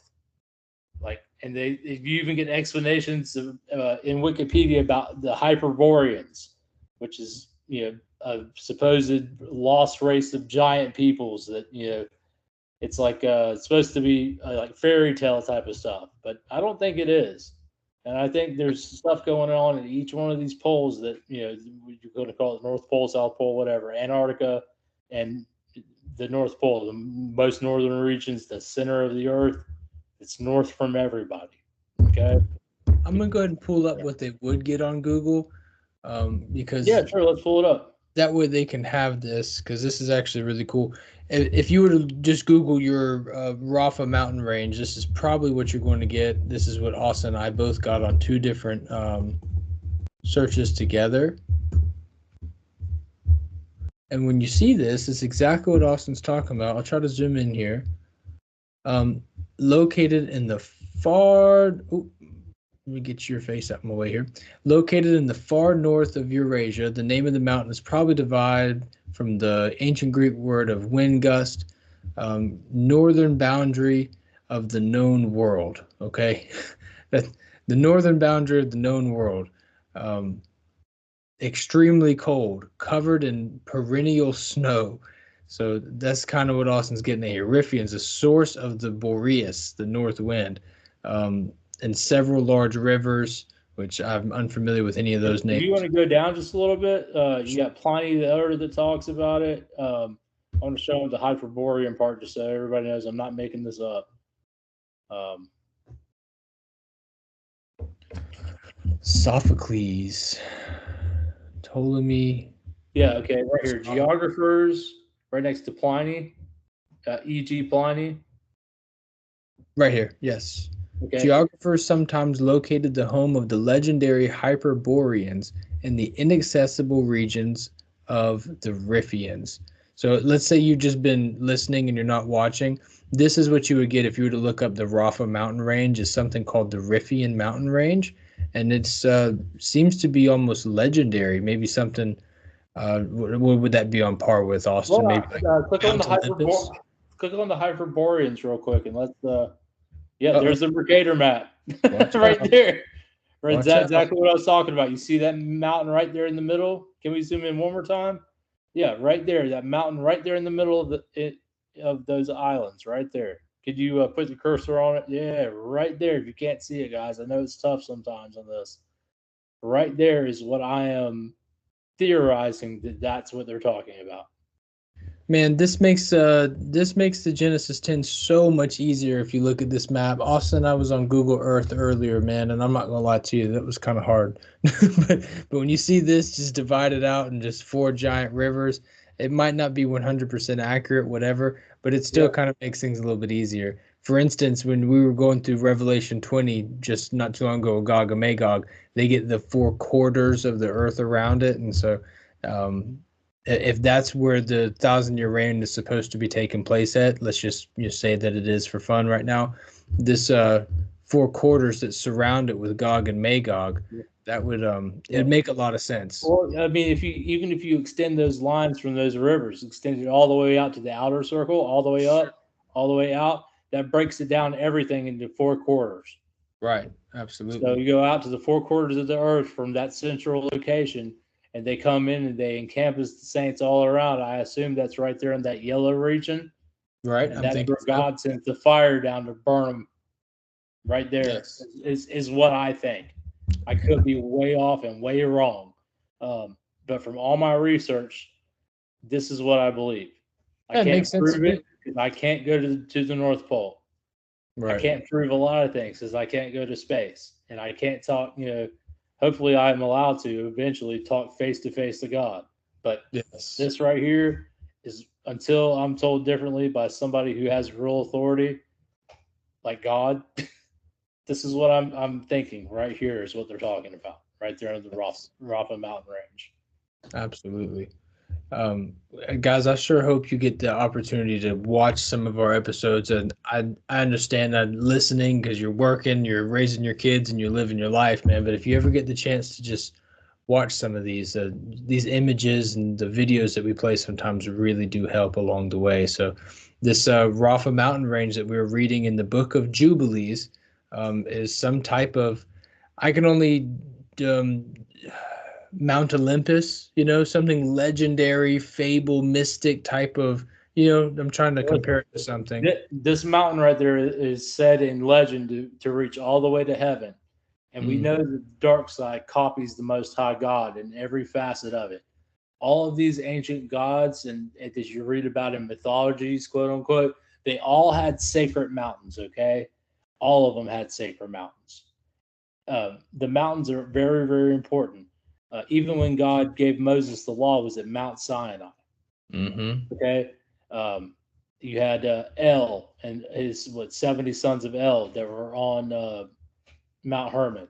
That was his holy mountain. You had Zaphon, Zaphon is the north. That was Ben, I believe. Okay. There's all these gods have these mountains. Even in American Indian folklore, they have these sacred mountains. Like Mountain Graham is one of the sacred mountains to the Native Americans. They have I believe 5 sacred mountains, and that Okay. Mountain Graham, the Catholic Church went in and they forcibly took that mountain.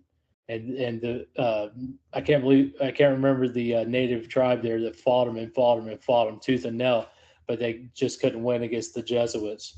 So they went in and took that mountain, and they put their telescope up there with the Lucifer infrared light on there, and there's reports that have come out of there saying they're seeing all kinds of things with that infrared. They named it the Lucifer device in that telescope. And whose telescope is that, one more time, for the people in the back? That would be the Catholics, and Okay. it's run by the Jesuits. Gotcha. All right. The Jesuits run all of their educational programs, scientific, all that. They run that. Yes. They're a terrible, evil group. In fact, the Pope now is the first Jesuit Pope, and if you're Catholic out there, not knocking you, and I'm sure you don't like the Pope now, but the people that run the Catholicism are the Jesuits. They run it. There is no question about it. They run it. If you don't like the Pope is doing now, I suggest you get out of that church, get into the Bible, form a personal relationship with Jesus Christ. Understand that Mary was just the top among women. She is not divine. Okay, you cannot put a human on the same level as the divine. That is paganism. Yes. That's apotheosis. Okay, that's something that the pagans and the polytheists would do to people. They would deify people. Okay, that's why there's a word for that. It's apotheosis. It comes from pagan polytheistic religion. So if you're a Catholic, I got love for you. Like I've said before, some of the best people I know are Catholic, but that Roman doctrine has been deceiving people for millennia now, and I just really hope you get out of it. I don't mean run to a Protestant church, because most of them are trash too. And kiss the ring of the Pope. Yeah, but I mean, don't kiss the ring of any man. Don't kiss the foot of any statue. Don't bow down to any statue. Yeah. You know what I mean? Have you seen that video? And definitely don't think that you're going to pray to Mary for remissions of sin. That's not what the scripture says. That's not what Jesus taught. So, what I'm saying is just get in a personal relationship with Jesus Christ. That is the way. He is the way, the truth, and the life. I keep going back to that. He is the way, the truth, the life. Not a way, a truth, a life. No, the only. So if you're a Christian, and I believe you are, being a Catholic, you truly love Jesus, you truly have faith, just get in your Bible and believe in Jesus. Leave behind these teachings of men. I had to leave behind my Baptist teachings. I had to leave behind my Pentecostal teachings. I had to leave behind a lot of teachings to follow after Christ, okay? If I can do it, being indoctrinated the way I was, and in Christian school and everything like that, you guys in the Catholic Church can do it too. You don't have to believe like I believe, but all I ask is that you read the Bible and give it a fair shake and enter into a personal relationship with Jesus Christ. You do not need an intermediary. The Holy Spirit will be your intermediary, okay? That's biblical. You don't need to confess to any man. They are a man, okay? I know Jesus breathed on his disciples and gave them permission to forgive sins. He did not breathe onto your bishop and give them permission to forgive sins. He did not. And the Pope is not in place of Christ. He has no authority to do that. None whatsoever. Only Jesus Christ does. That is it. And the only reason they were given that authority is because Jesus said he gave them that authority. Yes. That is it. And that was only those 3 guys. That's it. Point blank, period. Amen. The only person that can forgive sins is Jesus Christ. He is the mediator. So I just wanted to point that out here, because they get a lot lost in a lot of that type of stuff, man. Yes.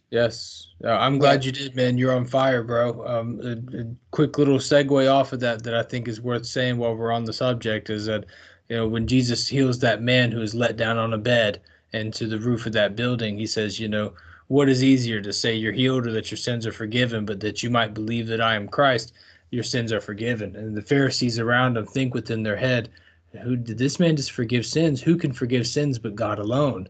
And yet Jesus Christ allowed him to forgive sins. So that is the God right there. And the next thing I wanted to say is, if you're a Protestant or you're in a church or something, and you're hearing this and you're going, yeah, Austin, get those Catholics, man. No. Yeah. Protestants too. Yeah. United Methodists. I'm looking at you. Yeah. You Yep. scumbags. Absolute scumbags. All of your leaders kissed the ring of the Pope, and that's not even kissing the ring of the Pope. Y'all bowed down and full-fledged prostrated yourself in front of that rainbow flag. You're a bunch of scumbags. Yeah, and they did that in North Carolina. I live in North Carolina. They did that.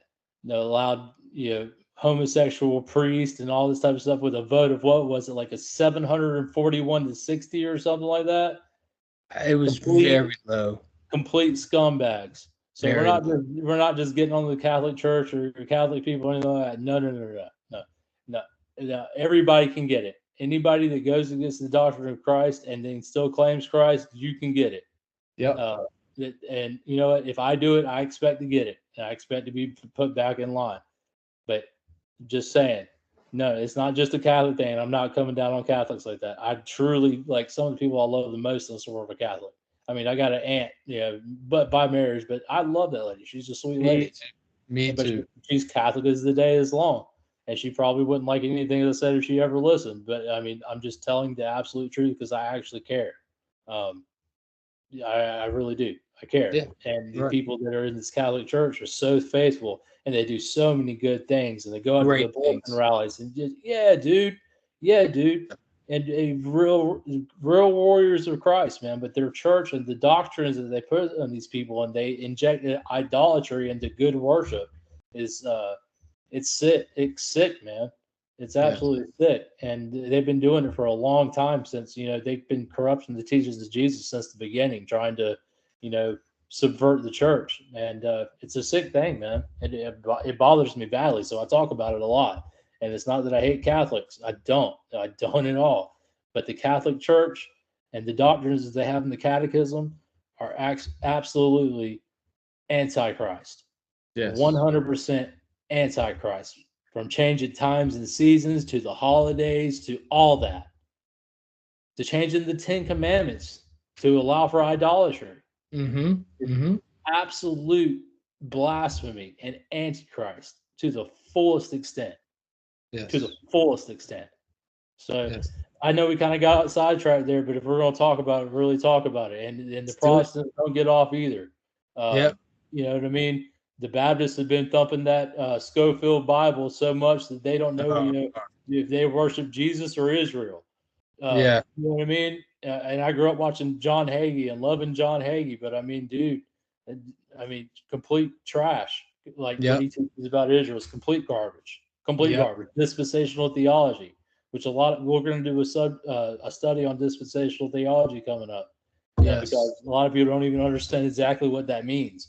Right. But I'd like to do one day where we break down the difference between the Codex Sinaiticus and the Codex Vaticanus and get into some of these.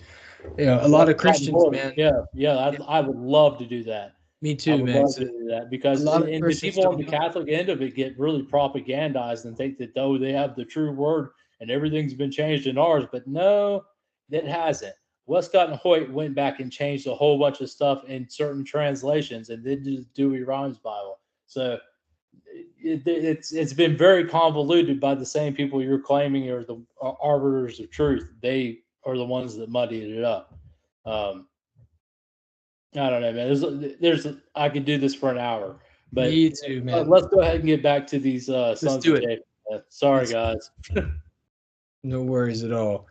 And it extends till it reaches Keraso and its portion to the Great Sea, and it extends in a straight line till it reaches the west of the tongue, which looks towards the south, for the sea is named the tongue of the Egyptian sea.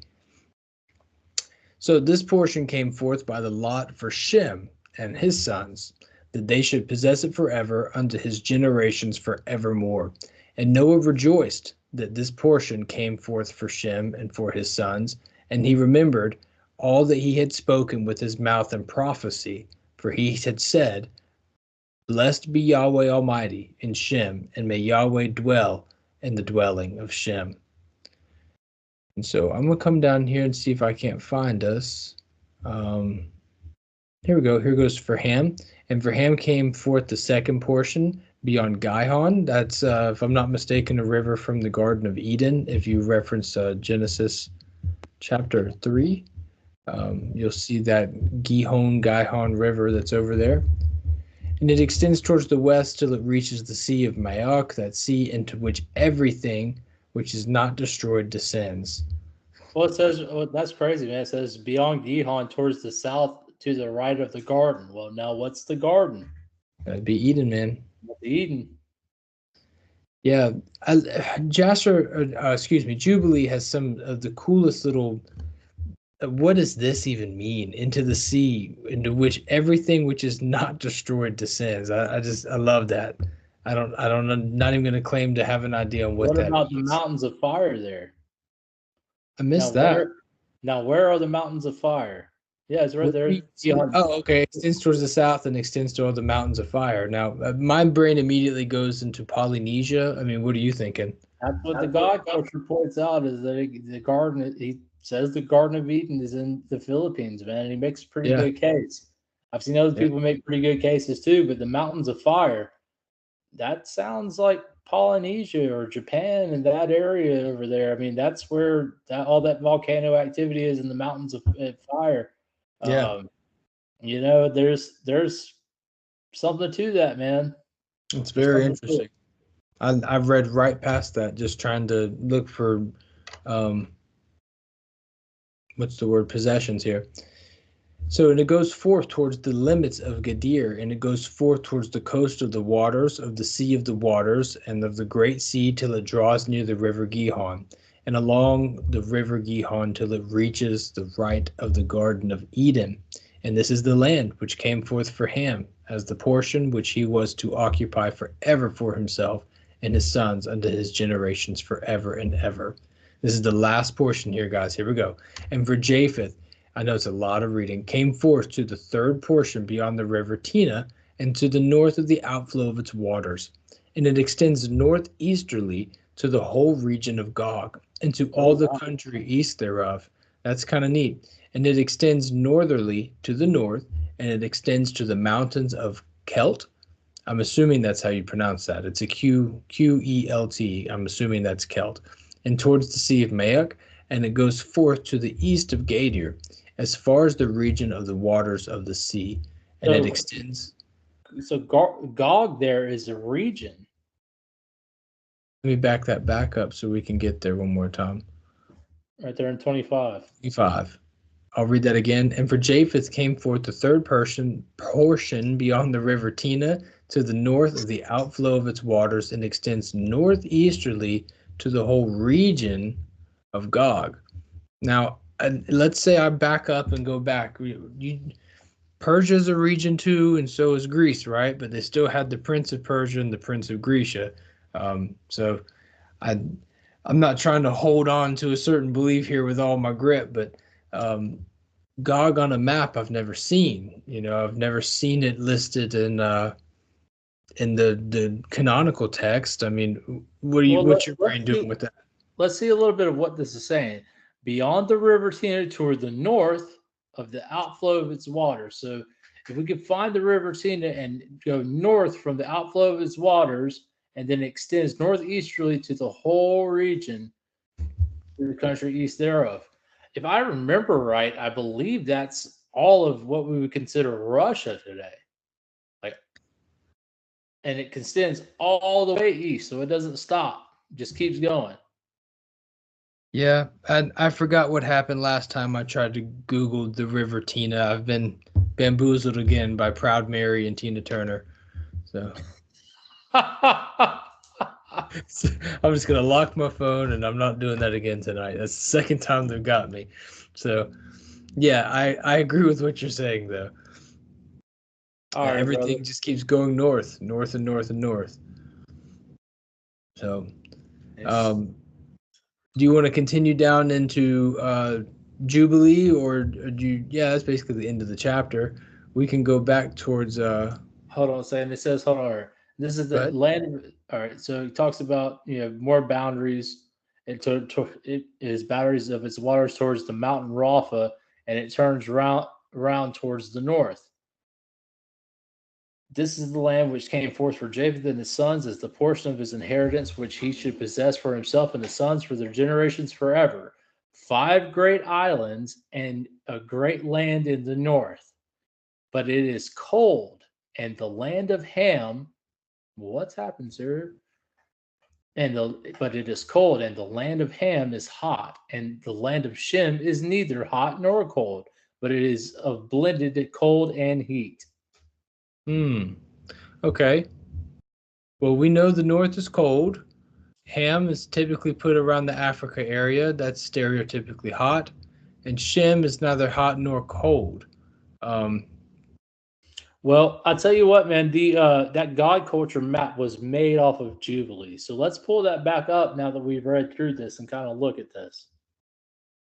Let me try to zoom in here in a nice, safe fashion. Can you see that okay? Yeah. All right.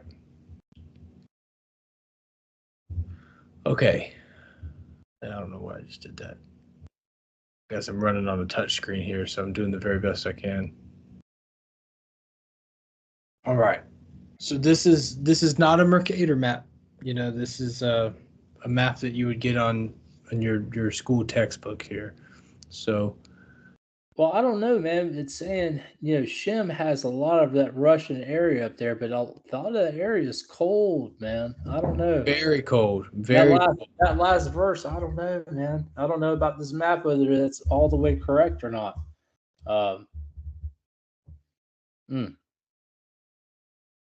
Now, it does say Nephilim roamed most of this area, especially the northlands of Scythia. So I'm not too sure, but regardless, it probably should be a little more green up here, don't you think? Maybe this line right here needs to cut across a little bit differently. Maybe Perhaps follow the wall of China. Yeah, possibly. I'll tell you what, man. We get some of the other maps because the other maps seem to be way more wrong than this. But they use like the center of the earth as being Israel. It's not going to be in this email. It'll be in another one. Okay. Here. It'll be in the map one before this. None of these correct. It'll be back up. Ah, I see.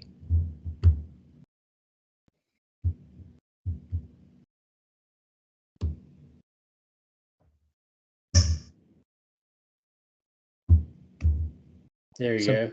All right. Now it would appear that Shem, Ham, and Japheth overlap, and I don't know about you guys, but I've never made boundaries or seen a map to where a country's border overlaps with another country's border. That's usually war. Yeah. I don't know why that people always want to say that this overlaps. Now, apparently Shem is going to be in the Arabian desert, and it says it's neither hot or cold. And I don't know if you guys know this, but the Arabian desert is hot. God, it's hot. It's so hot. It's really hot. And also, like in Iraq, it's really hot. Like it's super hot. All of Shem's area is so hot. It's like 75% desert. And usually it says it's neither hot or cold. So I don't know, man. It just looks like it's hot. It looks like everything there is hot. So I don't know, bro. I don't know what to make of this. I don't know either.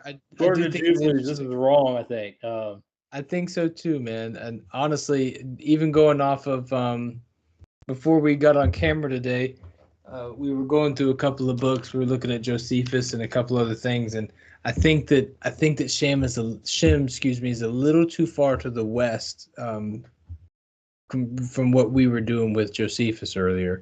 But yeah, Josephus, it would be if we can zoom in here.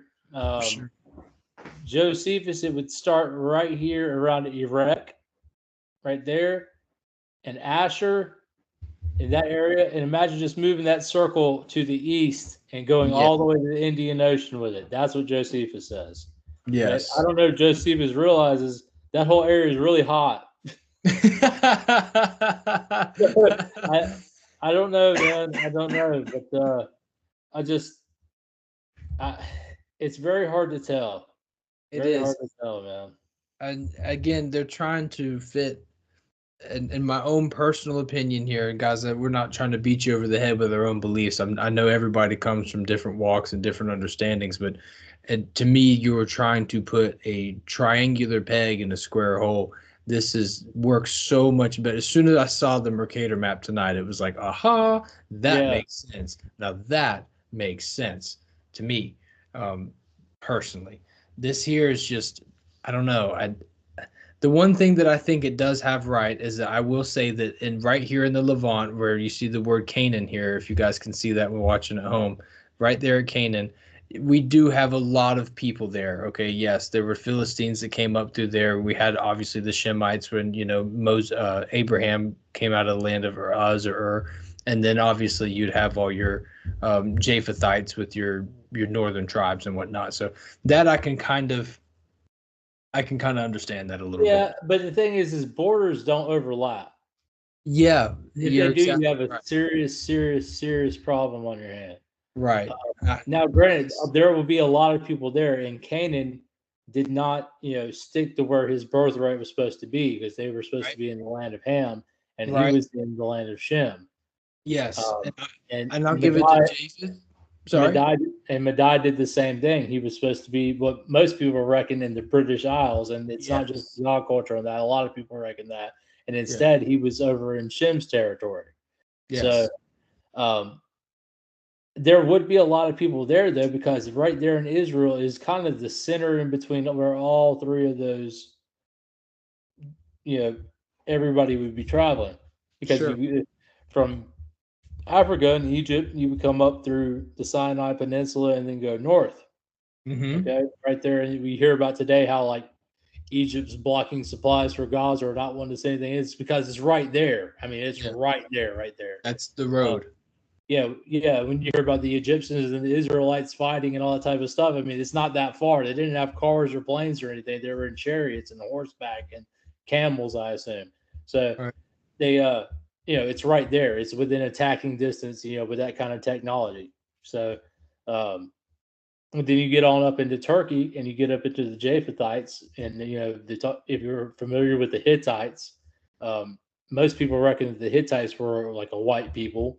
Yeah. And you go up north from there, and it's not that far.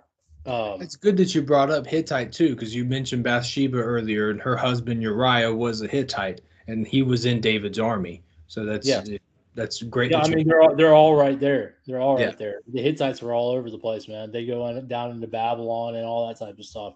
The area that's Turkey now is where the Hittites were. Turkey has such a fascinating history between that and the Byzantines and everything going on in the east side with the Caucasus Mountains and all the kind of funny, funky stuff that goes on between the Black Sea and the Caspian Sea and the Scythian peoples. And I mean, it's just got a rich history and a very strange history that I think purposely is kind of hard to track. Okay. It's for a different show. But is there anything you want to show or add on to this? Not in particular, man. I mean, we've done a lot so far, and to be honest with you, bro, let me get back into wherever I was with Genesis. Let's go back to Genesis 9 for a second, or excuse me, Genesis 10. Let's make sure we've got all of our names taken care of here. Oh, it's because I misspelled it.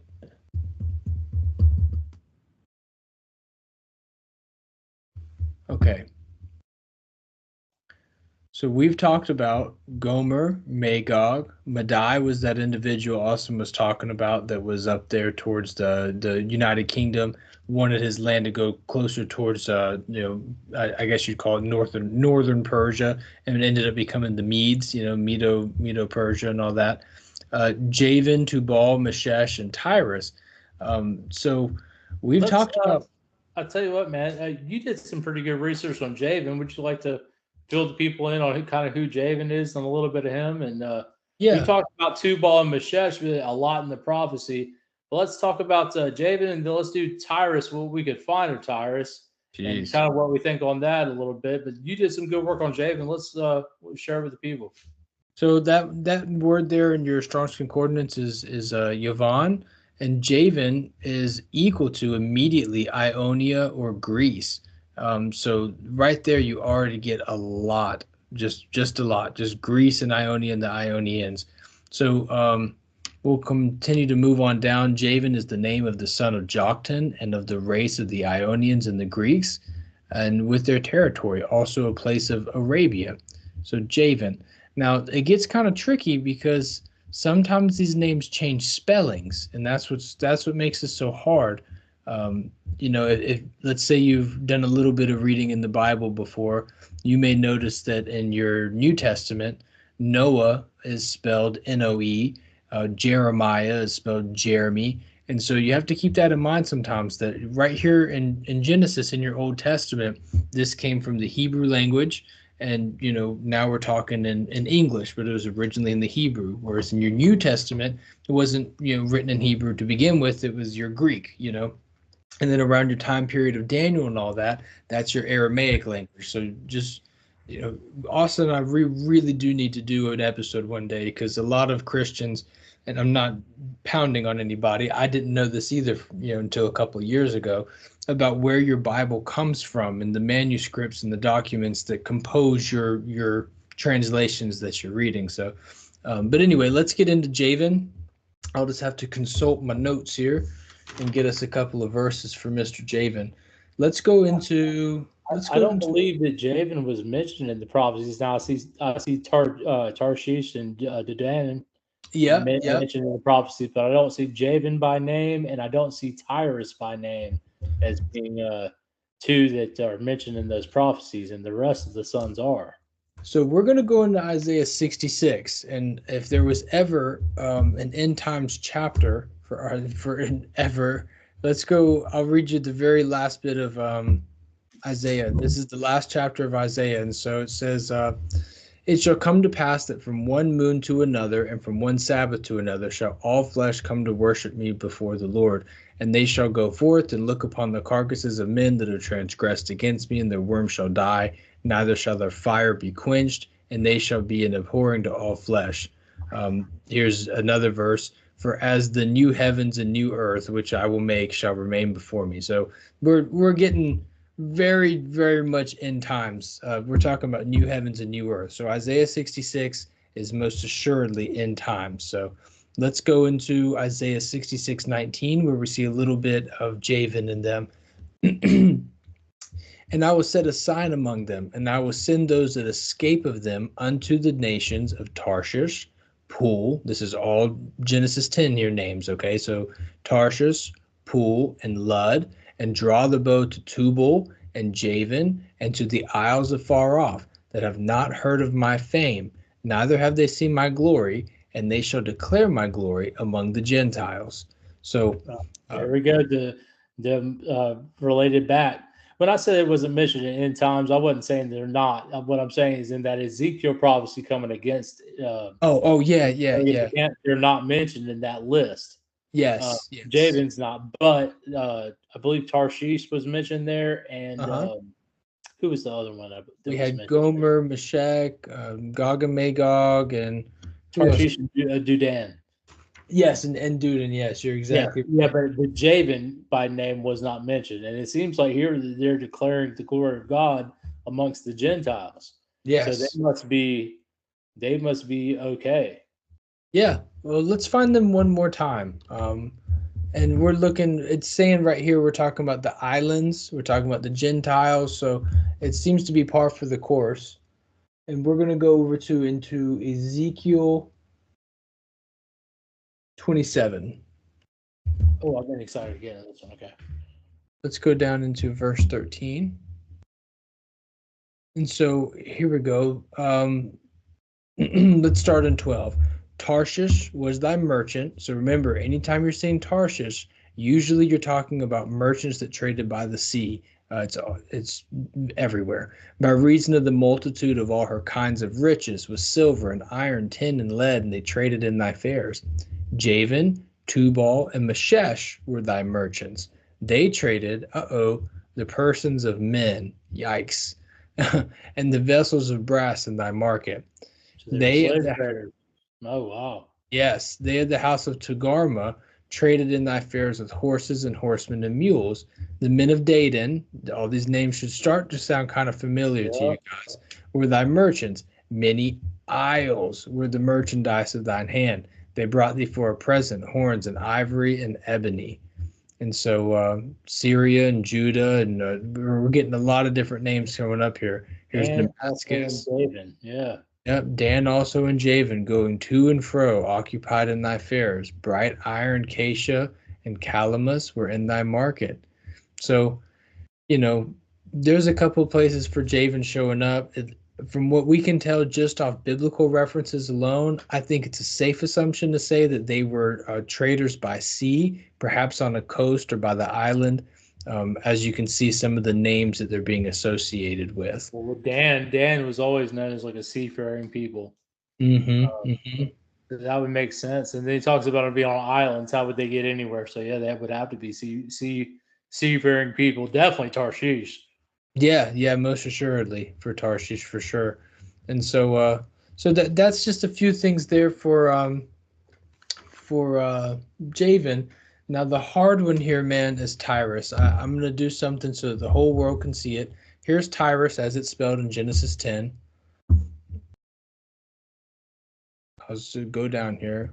This is it. That's what you got. You get it in Table of Nations. That's it. The best guess we have is the Mediterranean Isles would be theirs. Like, so you have Crete and Sardinia, Cyprus. Cyprus, yes, thank you. That's what I was saying. Malta, and many other smaller islands that are out there. Let's pull it up on the map, just to be thorough with it and just kind of zoom in and show everybody that this is most likely where it's at. And what it was related to, and when you search it up anywhere, is the Sea Peoples. Now, if you're a fan of history, that will sound familiar to you because the attacks by the Sea Peoples are what caused the collapse of the Bronze Age. So they were warlike people, and they came out of these areas here. Can we zoom in just a little bit? There we go. We're going to do this. Let's just open it real big. There we go. How's that? Fantastic. Beautiful. Yeah, so you see all these islands here. So right here, I'll point at them with a couple of my pointers here. So you see all these islands. Here's Palma, coming down to Sicilia. Here's Crete, like Austin was talking about. I believe, this is Cyprus right over yonder.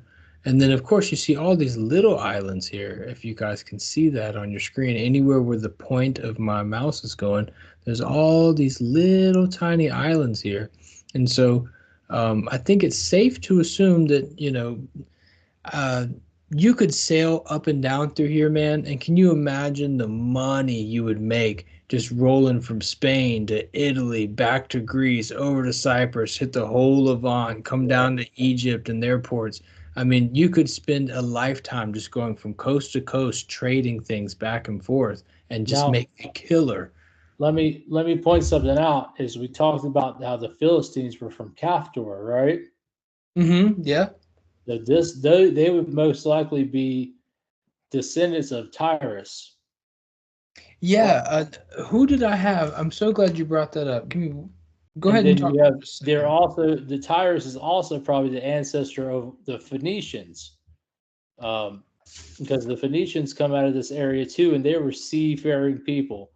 And they went into and one of their major cities was called Tyre, which is very similar to Tyrus. Yes. It's mentioned here. And Phoenicians were known to be sailors and most likely discovered the Americas and stuff before anybody else. Yeah. Seafaring people, and the people of the islands were definitely seafaring people. They were called the sea people. And from the research that we did, this is the closest thing we can find for Tyrus. Some of it we kind of have to have a little conjecture for, but it would appear that these were those peoples. Yeah. And they were big too, by the way. Yeah. If I've you've heard ever people done it, compare Nordic. yes, and a lot of people have, if you've looked into Sardinia and all of the tombs there and the supposed giant bones that have been found there, we covered a little bit of Sardinia in our Nephilim Giants Christian Conspiracy and played a clip of an interview of a guy that testified that he was digging up giant bones of Sardinia. And this seems to be the area to where Tyrus was. Yeah. It's so cool, man, and it's amazing how some of these things change. Little sneak peek into next week when you were talking about Caftor and that island for Philistines. When we get into the generations of Ham, I've got my little tree I made out here. It's one of the sons of Miriam. So Ham has a son named Miriam, and one of Miriam's sons' name is called Castleham, and out of him comes out the Philistines, and that name Castleham sounds a lot like Caftor, and it's not just the sounds. We'll get into it next week when we go into the bloodline of Ham, and we'll see just exactly how this happens, the same way we did tonight with Japheth, on how these names change, words change, languages change, nations and kingdoms fight with each other. There's wars and marriages, all sorts of things happen that change these names of the countries, the spellings, pronunciations, and it's amazing the way that you can tie a lot of this back.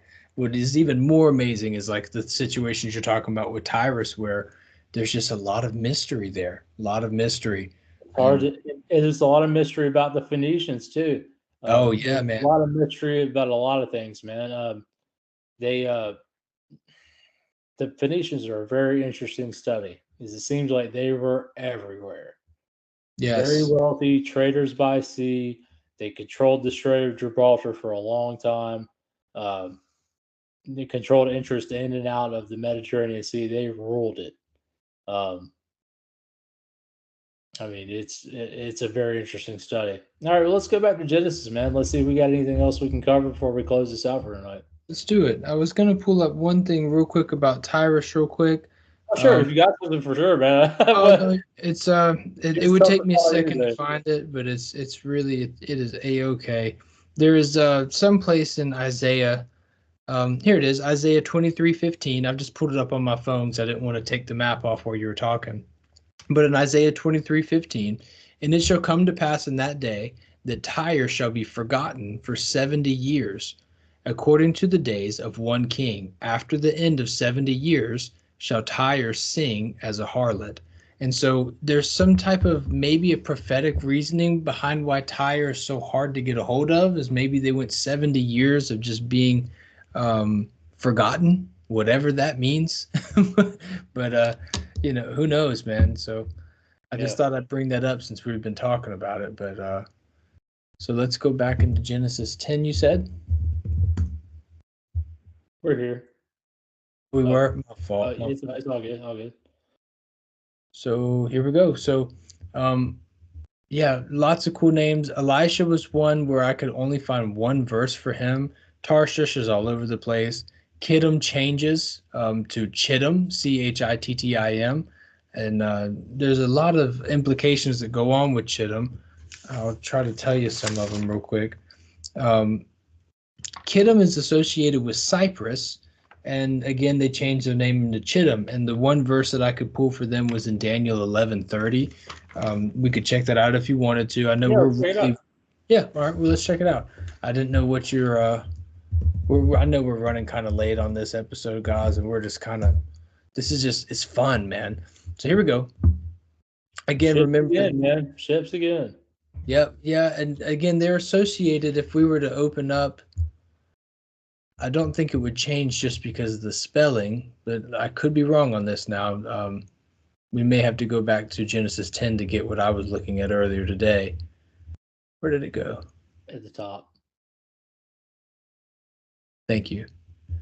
So it's still Katim here, so this should say something to do with Cyprus, unless it's just a different Strong's Concordance. But yeah, a general term for all islanders of the Mediterranean Sea. And then, yeah, here we go, a name denoting Cyprus. And so it's just, man, you hear all about Cyprus, especially in the New Testament when Paul is sailing around and, he gets shipwrecked a couple of times and stuff. But you have a Kittite, a Cypriot. Now that's kind of cool. Now that's something I did not see earlier today when I was checking this stuff out. We were talking about Cyprus earlier. This looks like somebody, a Cypriot. That's kind of neat.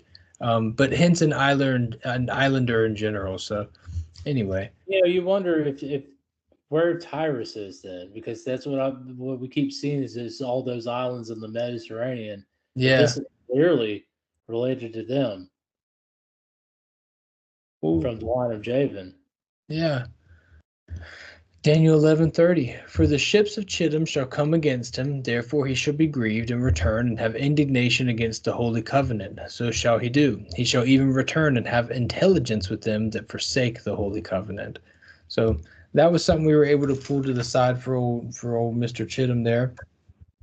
But that's essentially it for Elisha. I mean, since we're doing these little one verse peoples, this is Ezekiel 27:7.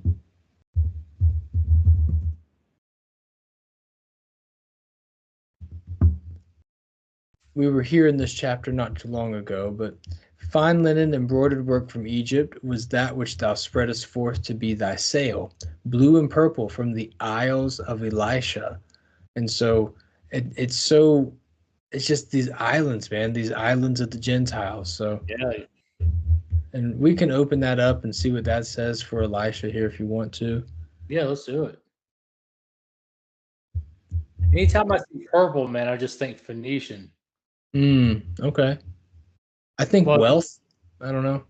Well, if you look up the definition of Phoenician, it's the purple people. They were known for their dye that they made, and all of the royalty all around the world would get this dye from them because purple and scarlet, for whatever reason, are the colors of royalty, and they were the ones that had the dyes that were able to do that, and it brought them great wealth because of that purple dye. Interesting. They came out of Tyre. Yeah. Very, very cool. Wow, it's really interesting. That's I like fabric. I like metals and jewelry and stuff. I'm really interested in that type of stuff. Definitely look into that. I know purple was your color too, man. Oh yeah, love that stuff. Yeah, look at the definition of Phoenicians and stuff, and it all leads back to purple because that dye was what they were known for worldwide. Oh, that's cool. I'm curious as to where that came from. I knew the Egyptian blue, but I did not know about a Phoenician purple. But yes, for that's cool. I'm glad you told. I'm gonna have to check that out. So Elisha, god of the coming one, descendant of Noah, son of Javan, perhaps ancestor of the Aeolians, and that's another one that I'd never heard of until today. And so that's it, man. That's really all you get for Elisha. That's it. Carthage equals Elisha. So Carthage was another city of the Phoenicians. Okay, yeah. I know that Paul did some moving in and out through there. I'm familiar with that. Okay, so it makes you wonder if the Phoenicians were just a confederation of all these descendants of these sons of Japheth. Yeah, maybe some type of. It feels like we're going that way, man, because you have Tyrus that had from all intents and purposes were the sea peoples. Right. All these people were sea peoples, really. Yeah. They were all islanders. They were all traded by ships, and these people right here seem to be harvesters of what would make this purple dye. Or if I'm looking at it right, the blue and purple from the Isles. Yeah.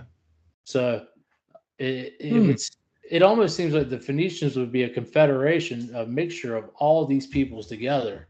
Yeah. As in one Japhethite empire. You know, you're the first person I've ever heard say that, and that makes a lot of sense because I've Well, heard as we're everything. well, dude, as we're going through it, it seems like everybody's getting everybody's mixed together because the Tyrus, from what we could tell, had the islands of the Mediterranean. Yeah. It looks like, but then the next guy was they had Cyprus, and there would never be in Cyprus, and Right. the next people they sailed around and they had the purple and everything else, and it's seeming like everything's coming together to almost seem like it's a confederation between these sons of Japheth to form these Phoenicians. That's so cool. I'm so glad you did that, man. I started doing this around 6:30 this morning was when I started putting these lists together for Shem, Ham, and Japheth. And I was not more or less confused, but I got to the point where I was like, well, how big are these islands? How many islands you got? Like, where are all these people? And I never thought to put together the thought that perhaps the Phoenicians may have been some type of confederation. If you're unfamiliar with some of what we may be talking about here, if you just Google or YouTube who were the Phoenicians, you will walk out with a buffet of answers, man. You're gonna get You'll get a whole bunch of different ones too. yeah, But I will point out though, if they are the sons of Japheth and it is confederation, Carthage is in northern Africa, right. so they would be trespassing into the land of Ham. Mm. So they would be trespassing as well. I wonder if that's where the blue is coming from here, because you may be familiar with that Egyptian blue. Yes. That it's kind of similar to that Phoenician purple you were talking about. Maybe there was some type of weird. I'm so speculating here, audience. So please just forgive me. I'm making stuff up as I go. But perhaps what made a Phoenician was someone who was able to intermingle between the three houses of Noah. Your Shem, Ham, and Japheth. Perhaps a Phoenician was someone who was able to go all the way around and work amongst. It could be, man. I like there's so much that we don't really know about the Phoenicians. Right. Even when you get scholarly opinions, a lot of times it's just that opinion. Mm-hmm. And we're just kind of all just guessing the best we can. I always thought it was just because they dominated the seas, so they had the trade routes and they could get to other places in the world by selling around Africa, Right. or you know what I mean. And there's signs that they did do that, or even selling northward to the Scandinavian. Yes. There's a lot of different things that you could say. What we do know for sure is that purple. The purple comes from them, and that they controlled the Mediterranean.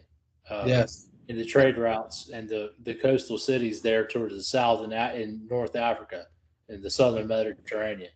I've heard that their boats were supposed to look similar to something like you would see someone who went out Viking. Their boats. Yeah. If you look at the Phoenician ships next to the Viking ships, it's basically the same thing. Yeah, and so it's very interesting. And looking at this now that they're out of the line of Japheth, they were white people. We looked at something before we started the show. It talked about they were fiery haired and red haired and blonde haired. I remember that. Yeah. It may have been that's a lot of people think that's the Vikings were Phoenicians. The Phoenicians went up there and made it with the native culture there and started the Viking culture. Right. And that comes from the Phoenicians. A lot of people believe that. And when you look at the both side by side, there was definitely some cross pollination of knowledge and technology for sure. Yeah, for sure. Yeah, for nautical venturing, most assuredly. Absolutely. So I mean, there's something there. We don't know for sure, but there's definitely something there with it. Dude, this has been a great episode, man. I've had so much fun doing it. Yeah, even if nobody else likes it or watches it, dude, I had a great time. I had a great time doing the study beforehand, man. There's just so much to it. I mean, we could go into it for a long time, even more, just trying to hunt this stuff down and comparing old maps and seeing where the Phoenicians went. But I mean, we've gone for a long, long time. So we've given a good breakdown of the sons of Japheth and the end of chapter 9 of Genesis, and with Ham, Shem, and Japheth, and the uncovering of Noah's nakedness, and gave some of the theories on that. I had a great time, man, going through this and learning and talking about stuff. And Yeah. like I said, we'll circle back, guys. And if you've made it this far, God bless you. But hopefully you're into it. And if you disagree with us, cool, man. A lot of what this is thus thinketh Austin or thus thinketh Bronson. And you have to do that with a lot of this stuff. And you kind of just use the resources we have to try and trace down these ancient family trees. And I believe it's really important because, a lot of these guys are mentioned in the end times. In the end times. So they're going to be around. It's very, very interesting. So when we get done with doing all three sons and breaking down the descendants and where they went to the best of our ability, we're not going to be saying exactly because there's just no way, in a lot of cases. Some cases we know exactly, but Mizraim went to Egypt. Got it. We're there, you know what I mean? But there's a lot there. So we will circle back and we'll do an in-depth, overview. It would be an in-depth overview at the end of doing the three of them and just try and give the best encompassing summary of what we've learned and where everybody is, and give our best guess and just put all the pieces together that we can, put it all on the board, and just try and match it all up. But I think we made some good progress tonight. And guys, if you made it this far, like, share, subscribe, all that. We love you.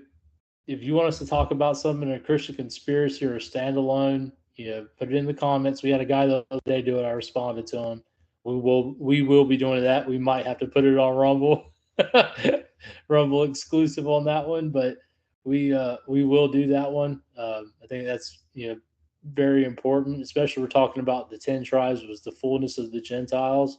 Yeah. That's what the Bible says, and it keeps referring to these sons of Japheth as the Gentiles. So I think it's definitely something to look into. And thank God that Jesus came, because we would have just been barbarians.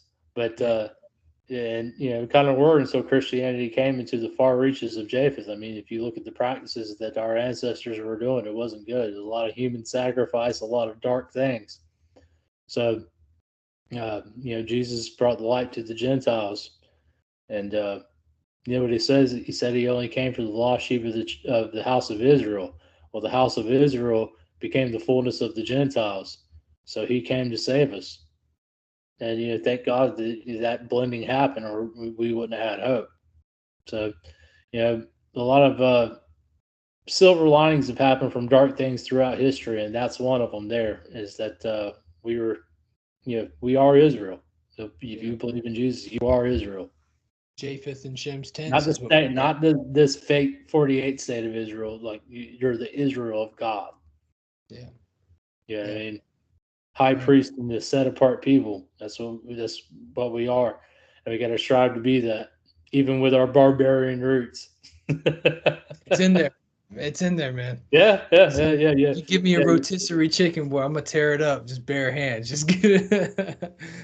Oh yeah, man. Bad. Yeah. But Japheth dwelling in Shem's tents, man. It all became full circle by the end of the day, and that was a really, really great episode. Thank you guys so much for tuning in with us for this one. Be sure to hit that like and subscribe button. Comment below, like Austin said. Share it out to your friends, and we will see you next time on Ancient Echoes.